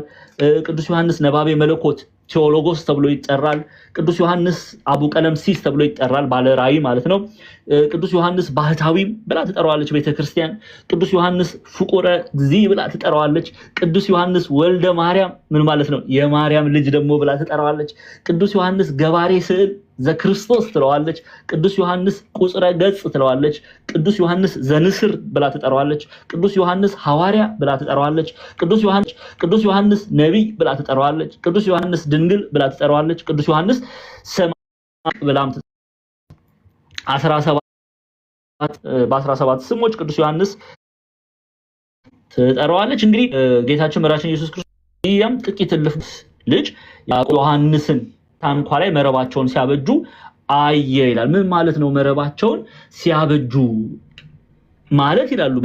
በነገራችን ላይ የቤተክርስቲያናችን አንድምታ ተርጓሜ የማርቆስ ወንጌል አንድምታ ተርጓሜ ምዕራፍ 1 ቁጥር 19 መረባቸውን ሲያበጁ ማለት ይላሉ አበው በትርጓሜ ላይ መረባቸውን ሲያበጁ ማለት ያደፈውን ሲያጥቡ የተቆረጠውን ሲቀጥሉ ብለው ይተረጉሙታል። ያደፈውን ሲያጥቡ የቆረጠውን ሲቀጥሉ ጌታችን መድኃኒታችን ኢየሱስ ክርስቶስ ምን አላቸው? ወዲያውም ጠራቸው፣ አባታቸውንም ዘብዴዎስን ከሞያተኞቹ ጋር በታንኳ ላይ ትተው ተከትለው ሄዱ ይላል። ማንን ነው ተከትለው ሄዱት? ጌታችን መድኃኒታችን ኢየሱስ ክርስቶስ። ኦርቶዶክሳውያን ክርስቲያኖች ቅድም ቅዱስ ጳውሎስ ያው ምንም ማድረግ አልችልም ጳውሎስን እንደምወደው ታውቃላችሁ። ይሄን ማለት ደግሞ ሌላ ሐዋርያ ልድም ማለት አይደለም። ደግሞ በሌላ የምትተረጎሙ ደቂቀ ዲያብሎሶች አላችሁ፣ እግዚአብሔር ይቅር ይበላችሁ። ሁሉንም ነው የምወደው። ቅዱስ ጳውሎስ በገላትያ መልእክቱ ምዕራፍ 1 ላይ እንዲህ ይላል፣ ተመልከቱ። ቅድም ብያለሁ። ቁጥር 16 ላይ ምንድን ነው ያለው? ነገር ግን በእናቴ ማፀን ሳለሁ የለየኝ በጸጋው የጠራኝ እግዚአብሔር በአሕዛብ መካከል ስለ እርሱ ወንጌል ሰብክ ዘንድ ልጁን በእኔ ሁኔታ ሊገልጥ በወደደ ጊዜ ወዲያው ከስጋና ከደም ጋር አልተማከርኩም ይላል። የኢየሱስ ክርስቶስ ፍቅር ከአባት ፍቅር ይበልጣል ጎበዝ። የኢየሱስ ክርስቶስ ፍቅር ከእናት ፍቅር ይበልጣል። የኢየሱስ ክርስቶስ ፍቅር ከወንድም ፍቅር ይበልጣል። የኢየሱስ ክርስቶስ ፍቅር ከእህት ፍቅር ይበልጣል። የኢየሱስ ክርስቶስ ፍቅር ከጓደኛ ፍቅር ይበልጣል። ክርስቲያኖች ተመልከቱ። ይሄንን ነው ከያዕቆብና ከዮሐንስ ልንማር የሚገባው። አባታቸውን ትተው አባቴ አላሉ፣ እናቴ አላሉ። ቆይ እስቲ አበው እንደሚሉት ኢትዮጵያ ሊቃውንት ማርያም ባፍሊያ ነው እናታቸው ይላሉ። ማርያም ባፍሊያን ሄደን እንትን እንበል ሲሉ አላሉ። አትመለከቱም። ጠራቸው፣ ተከተሉት፣ አለቀ። እንዲህ ባለ የፍቅር አጠራር እኔና እናንተንም እግዚአብሔር አምላክ ይጠራል። ለዚህ እኮ ነው ቅዱስ ዮሐንስ አፈወርቅ እግዚአብሔር አምላክ ከእናት ከአባት ከጓደኛ ከወንድም ከእህት አንተ ራስን ከምትወደው በላይ ይወድሃል። እንዲህ ባለ ፍቅር የሚወደን አምላክ እኛ እንዴት አድርገን ነው ጥሪውን ልንመለከት የምንችለው? እንደማን? እንደ ዮሐንስና እንደ ያዕቆብ ልንመለከት ያስፈልጋል። እግዚአብሔር አምላክ ኑ እያለ ይጠራናል። እኔና እናንተንም ኑ ለጽድቅ ስራ ኑ ይለናል፣ ወይ ለወንጌል አገልግሎት ኑ ይለናል። ዓለምን ትታችሁ እኔን ተከተሉ ይላል። በእኔ ብዙ ማረፊያ አለ፣ ብዙ መጽናኛ አለ። ዓለም ከተዘጋጀ ጀምሮ የተዘጋጀላችሁ መንግስት፣ የእግዚአብሔር መንግስት እርሱ ወራሽ በሆነው በልጁ በኢየሱስ ክርስቶስ አወርሳችኋለሁ ይላል። እኔና እናንተ እንዴት ነው ሪስፖንድ እያደረግን ያለ ነው ለእግዚአብሔር ጥሪ? ይህንን ሁላችንም ቆም ብለን ልንመለከት ያስፈልጋል። ኦርቶዶክሳውያን ክርስቲያኖች ነው እግዚአብሔር ኑ ብሎ ሲጠራን እኛ ምንድነው እያደረገን? የምድርን እንደ ዴማስ የዓለምን ብልጭልጭ ነገር እያየን ምንመላለስ ከሆነ በእውነት እኔ ወንድማችሁ ልንገራችሁ፣ ክርስቶስን አንወደውም፣ ክርስቶስን አናቀውም፣ ቅዱሳንን አናቃቸውም።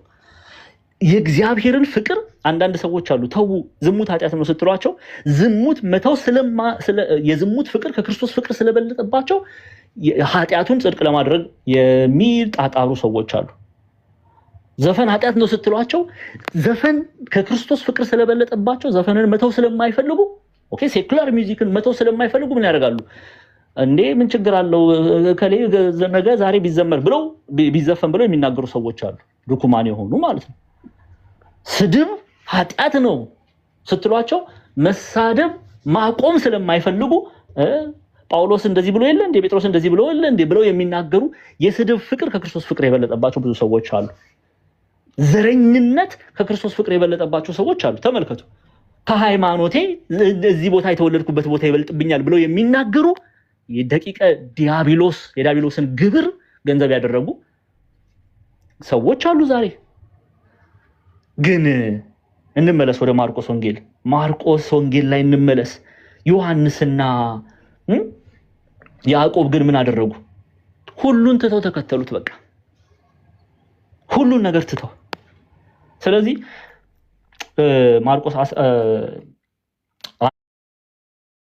አንድ ላይ የዘብዴዎስ ልጅ ያዕቆብን ወንድሙን ዮሐንስን ደግሞ በታንኳው ላይ መረባቸውን ሲያበጁ አየ። ወዲያውም ጠራቸው። አባታቸውንም ዘብዴዎስን ከሙያተኞቹ ጋር በታንኳ ላይ ትተው ተከትለውት ሄዱ። የተጻፈው ይሄ ምክንያት ስላለው ነው። አባታቸውን፣ ሙያተኞቹን፣ ታንኳይቷን ትተው ተከተሉት ማለት ፍቅራቸውን ለመግለጽ ነው። የእግዚአብሔር ፍቅር፣ የክርስቶስ ፍቅር ከሁሉ ነገር ብልጫ እንዳለው እኔና እናንተ እንረዳ ዘንድ ማርቆስ ጽፎ አስቀምጦታል። ኦኬ፣ ማርቆስ ጽፎ አስቀምጦታል። ወዲያው ወደ ቅፍርናሆም ገቡ ይላል። ኦኬ፣ ያው ቅድም ዮሐንስ ስሙን ዝርዝር ነግሬያቸዋለሁ።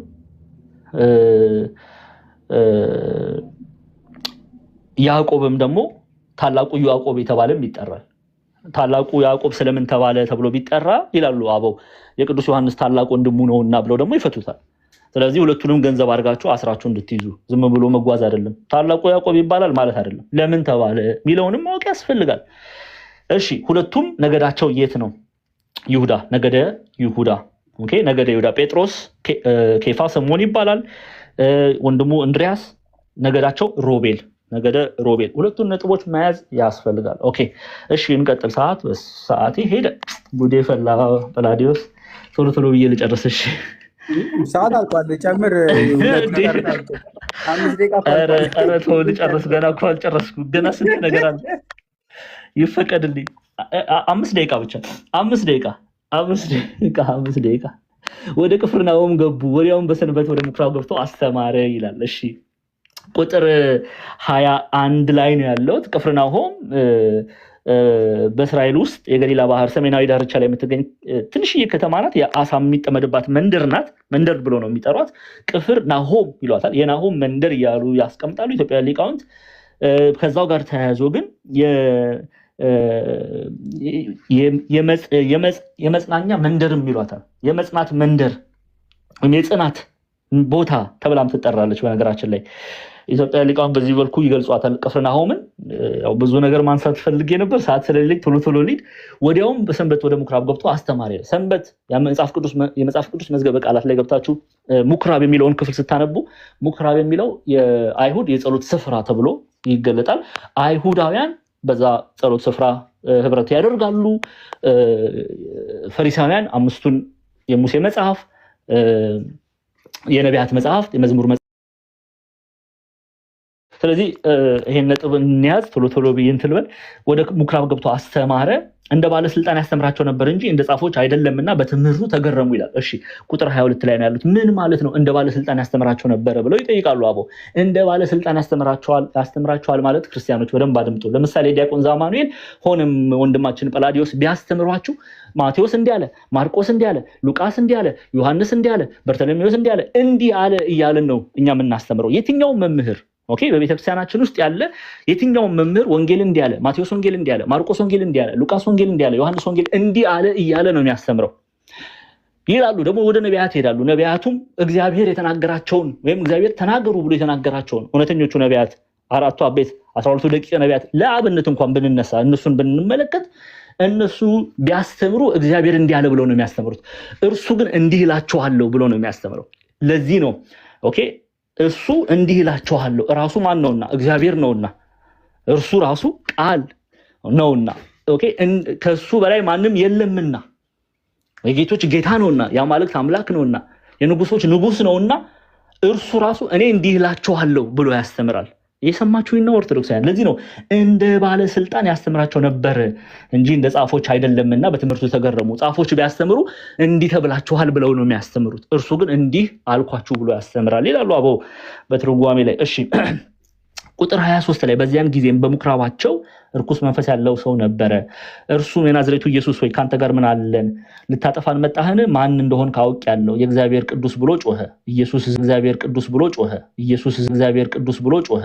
ኢየሱስ ዝም በል ከእርሱም ውጣ ብሎ ገሰጸው ይላል። አገልግሎቱን በምን ጀመረ? በፍቅር ጀመረ ጌታችን መድኃኒታችን ኢየሱስ ክርስቶስ። የሚገርማችሁ ነገር ይሄን ለምን አደረገ ብለው ይጠይቃሉ። ለምንድን ነው ተአምሩን ለምንድነው ይሄንን በርኩስ መንፈስ የተያዘን ሰው የገሰጸው? ክፉ መንፈሱን ያስወጣው? አገልግሎቱን በማርቆስ ወንጌል ላይ በዚህ መልኩ ማርቆስ ለምን ስትራክቸር አድርጎ ጽፎ አቀረበልን ቢሉ እግዚአብሔር አምላክ ኢየሱስ ክርስቶስ ወልደ እግዚአብሔር ኦኬ የእናታችን የቅድስት ድንግል ማርያም በስጋ ወልደዋለችና ቴዎቶኮስ ብለን እንጠራታለን የእግዚአብሔር እናት ኦኬ ለምን በዚህ መልኩ ገለጠ ኢየሱስ ክርስቶስን ማርቆስ ቢሉ ይላሉ እርሱ እንደሌሎቹ አይነት መምህራን እንዳልሆነ ለማጠቀስ ነው ምን ማለት ነው እንደሌሎቹ አይነት መምህራን አይደለም በኃይል መገለጡን ለመግለጽ ነው ኦኬ ስብከት ብቻ ይሰበክ አይደለም ኦኬ እግዚአብሔር እንዲህ ይላል ኦኬ እግዚአብሔር እንዲህ ይላል ብቻ ብሎ አይደለም ከዚህ ጋር ምናል በመንፈስ ቅዱስ ኃይል የተገለጠ ኃያል አዳኝ መድኃኒት መሆኑን ለመግለጽ ተአምሩን ገለጠ ኦኬ ማርቆስ ይሄንን ሚራክል ገለጸ አንድ ነገር ልገራችሁ አንደኛ ተሰሎንቄ ላይ ቅዱስ ጳውሎስ ይሄንን እውነት ይነግረናል ሐዋርያትም እንዲህ ባለ መልኩ ነው የተገለጡት ስሙ አንደኛ ተሰሎንቄ ወኒ ሰዓት ሄደብኝ እሺ አንደኛ ተሰሎንቄ ምዕራፍ 1 ቁጥር 5 ተመልከቱ ቅዱስ ጳውሎስ ምንድነው የሚለው ወንጌላችን በኃይልና በመንፈስ ቅዱስ በብዙ መረዳት እንጂ በቃል ብቻ ወደ እናንተ አልመጣንም በእናንተ ዘንድ ስለናንተ እንዴት እንደነበር ታውቃላችሁ ይላል ወንጌላችን ይላል ኦኬ ወንጌላችን አለ ቅዱስ ጳውሎስ በኃይልና በመንፈስ ቅዱስ አበው በትርጓሜ ላይ ኢትዮጵያ ኦርቶዶክስ ተዋሕዶ ቤተክርስቲያን ሚላሉ ወንጌል እየሰበኩ ብቻ አይደለም የመጡት ታምራትን እያደረጉ ድንቅን እያደረጉ እውነተኛ ማስመሰልን ሳይሆን እውነተኛ የሆነ ከእግዚአብሔር የሆነ ድንቅን እያደረጉ በኃይል ተገለጡ በመንፈስ ቅዱስ እርዳታ ተገለጡ ወንጌልን ሲሰብኩ ሐዋርያት እንዲህ ባለ መንገድ ነበር ይሰብኩ የነበረው ሐዋርያት ብቻ ጌታችን መራችን ኢየሱስ ክርስቶስ አባታቸው አምላካቸው የታምራታቸው ምንጭ የሆነው ኢየሱስ ክርስቶስ ወንጌልን የመጀመሪያ የሰበከው ጌታችን መራችን ኢየሱስ ክርስቶስን በኃይል ነው የተገለጠው ኦኬ በኃይል ነው የተገለጠው ይሄንን ነው ቅዱስ ጳውሎስ ወንጌላችን በኃይልና በመንፈስ ቅዱስ በብዙ መረዳት እንጂ በቃል ብቻ ወደ እናንተ አልመጣምና ይላል አልመጣምና ድንቅን እያደረገ እንደመጣ ኃያል እንደሆነ ለመግለጽ ማርቆስ በዚህ አይነት መልኩ ገለጠው ይላሉ ሌላው እዚሁ ክፍል ላይ አንስቼ ማንሳት የምፈልጋቸው ብዙ ነጥቦች አሉ 2 ደቂቃ ታላቅ ይቅርታ ጋር እበደራቸዋለሁ ወስድባቸዋለሁ እሺ እዚህ ጋር ለምንድን ነው የገሰጸው ለምንድን ነው ዝም በል ያለው በርኩስ መንፈስ የተያዘውን ሰው ለምንድን ነው ዝም በል ያለው እዚህ ጋር አቦ 2 ነጥብ ያነሳሉ አንደኛ በዚህ ሀብተ ፈውስ ኦኬ ሀብተ ፈውስ ተሰጥቷቸው አጋንንትን ለሚያወጡ ሰዎች ፍኖቱን ይከተሉ ዘንድ አብነት ሆኗል ይላሉ ኢትዮጵያ ሊቃውንት ኦኬ ፍኖት ማለት ምሳሌ ማለት ነው ማንን ይከተሉ ዘንድ ክርስቶስ ኢየሱስን ምሳሌ አድርገው ይከተሉ ዘንድ አብነት ሆናቸው በዚህ ክፍል ላይ በቤተ ክርስቲያን አጋንንት ማስለፍለፍ የሚፈቀድ አይደለም የቤተ ክርስቲያን ትምህርት አይደለም የአጋንንት ምስክርነታቸው ለምን ብለው የሚጠይቁ ሰዎች አሉ ተሰጣቸዋለሁ ለምን ቢሉ አንደኛ ዲያብሎስ የምን ተብሏል የሐሰተኛ ተብሏል የሐሰት አባት ተብሎ ተጠርቷል ዮሐንስ ወንጌል ምዕራፍ 8 ቁጥር 44 እስቲ እንመልከት ዮሐንስ ወንጌል ምዕራፍ 8 ቁጥር 44 ላይ እንዲህ ይላል አብረን እናነበዋለን እናንተ ከአባታችሁ ከዲያብሎስ ናችሁ እሺ የአባታችሁን ምን ልታደርጉ ትወዳላችሁ እርሱ ከመጀመሪያ ነፍሰ ገዳይ ነው እውነትም በእርሱ ስለሌለ በእውነትም አልቆምም ሐሰተኛ ሲናገር ከራሱ ይናገራል ሐሰተኛ የሐሰትም አባት ነውና ብሎ ጌታችን መድኃኒታችን ኢየሱስ ክርስቶስ ዲያብሎስን የሐሰት አባት ነው እውነት በእርሱ የለም እያለ ምስክርነት ከዲያብሎስ ተቀባይነት እንደሌለው ይገልጽልናል ሌላው ቤተክርስቲያን የተመሰረተችው በነቢያት በሐዋርያት ትምህርት ላይ እንጂ በዲያብሎስ ምስክርነት ላይ አይደለም ይሄንን ደግሞ ሐዋርያው ቅዱስ ጳውሎስ ኤፌሶን መልእክት ምዕራፍ 2 ላይ ከቁጥር 20 ጀምሮ እንዲህ ባለ ድንቅ አገላለጽ ይገልጽልናል ተመልከቱ ኤፌሶን ምዕራፍ 2 ለምትጽፉ ሰዎች ኤፌሶን ምዕራፍ 2 ኤፌሶን ምዕራባዊ ቱርክ ናት ታናሿ እስያ ኤዥያ ማይነር ላይ የምትገኝ ከተማ ናት 2:20 ላይ እንዲህ ይላል በሐዋርያትና በነቢያት መሰረት ላይ ተንጻቸዋል እንጂ በሐዋርያትና በነቢያት መሰረት ላይ ተንጻቸዋል የማዕዘኑም ራስ ድንጋይ ክርስቶስ ኢየሱስ ነው ይላል ስለዚህ በሐዋርያትና በነቢያት መሰረት ላይ ተንጻቸዋል ሲባል በሐዋርያት ትምህርት በነቢያት ትምህርት መሰረት ነው የታነጻችሁት ከዚህ ውጪ ከሐዋርያት ትምህርት ከነቢያት ትምህርት የሚደረግ ቤተክርስቲያን የምታውቀው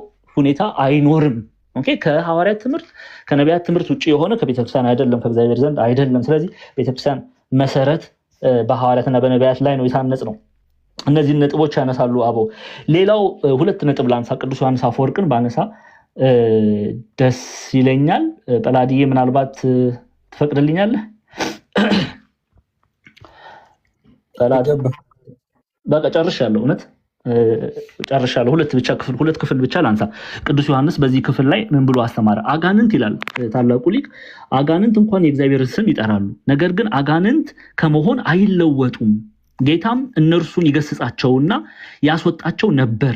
እኔም ይህን ክፉ ነገር ታስወግዱ ዘንድ እለምናችኋለሁ፣ ይኸውም የእግዚአብሔር ስም በከንቱ መጥራት ነው ይላል። ኦኬ። ሌላም ቦታ ደግሞ እውነት በርኩሳን መናፍስት ምስክርነት አይመካም፣ አጋንንት እውነት ቢናገሩ እንኳን ማመን አይገባም ይላል ቅዱስ ዮሐንስ አፈወርቅ። ፈርዘር ይሄድና ምክንያቱን ሲያስረዳ ደግሞ ሁለተኛ ቆሮንቶስ ምዕራፍ 6 ቁጥር 14 ያነሳና ጨለማ በብርሃን ይገለጣል እንጂ ብርሃንን ጨለማ አይገለጥም ይላል። ኦኬ። ምክንያቱ ለምንድን ነው? ጨለማ በብርሃን ነው የሚገለጠው። ጨለማ በብርሃን ይገለጣል እንጂ ብርሃን በጨለማ አይገለጥም። ሐዋርያው ቅዱስ ጳውሎስ ሁለተኛ ቆሮንቶስ ምዕራፍ 6 ቁጥር 14 ላይ ሁለተኛ ቆሮንቶስ ምዕራፍ 6 ሁለተኛ ቆሮንቶስ አንዴ ከፍተን እናንብበው።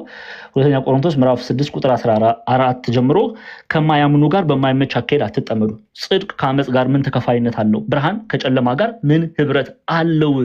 ያለ ቅዱስ ጳውሎስ ለቆሮንቶስ ለምትገኘው ቤተክርስቲያን፣ ቆሮንቶስ እንግዲህ ደቡባዊት ግሪክ አካያይ አውራጃ ላይ ለምትገኘው ቤተክርስቲያን መልእክቱን ይጽፋል ማለት ነው። ስለዚህ ለዚህ ምክንያት ማርቆስ ወንጌል ላይ ገሰጸው የሚለውን ክፍል በዚህ መልኩ ነው ቤተክርስቲያን የምትፈታው። ማርቆስ ወንጌል ምዕራፍ 1 ቁጥር 25 ላይ ኢየሱስም ዝም በል ከእርሱም ውጣ ብሎ ገሰጸው የሚለውን ቤተክርስቲያን በዚህ አይነት አፈታት ትፈታዋለች ማለት ነው። ያስተማረን የገሰጸን የቅዱሳን አባቶቻችን አምላክ ጌታችን አምላካችን አባታችን መድኃኒታችን ሕይወታችን ኢየሱስ ክርስቶስ ስሙ ከአጥናፍ እስከ አጥናፍ የከበረ የተመሰገነ ይሁን። እጅጉን የምንወዳት እናታችን ቅድስት ድንግል ማርያም ጸሎቷ ምልጃዋ ከእኔና ከእናንተ ጋር ይሁን።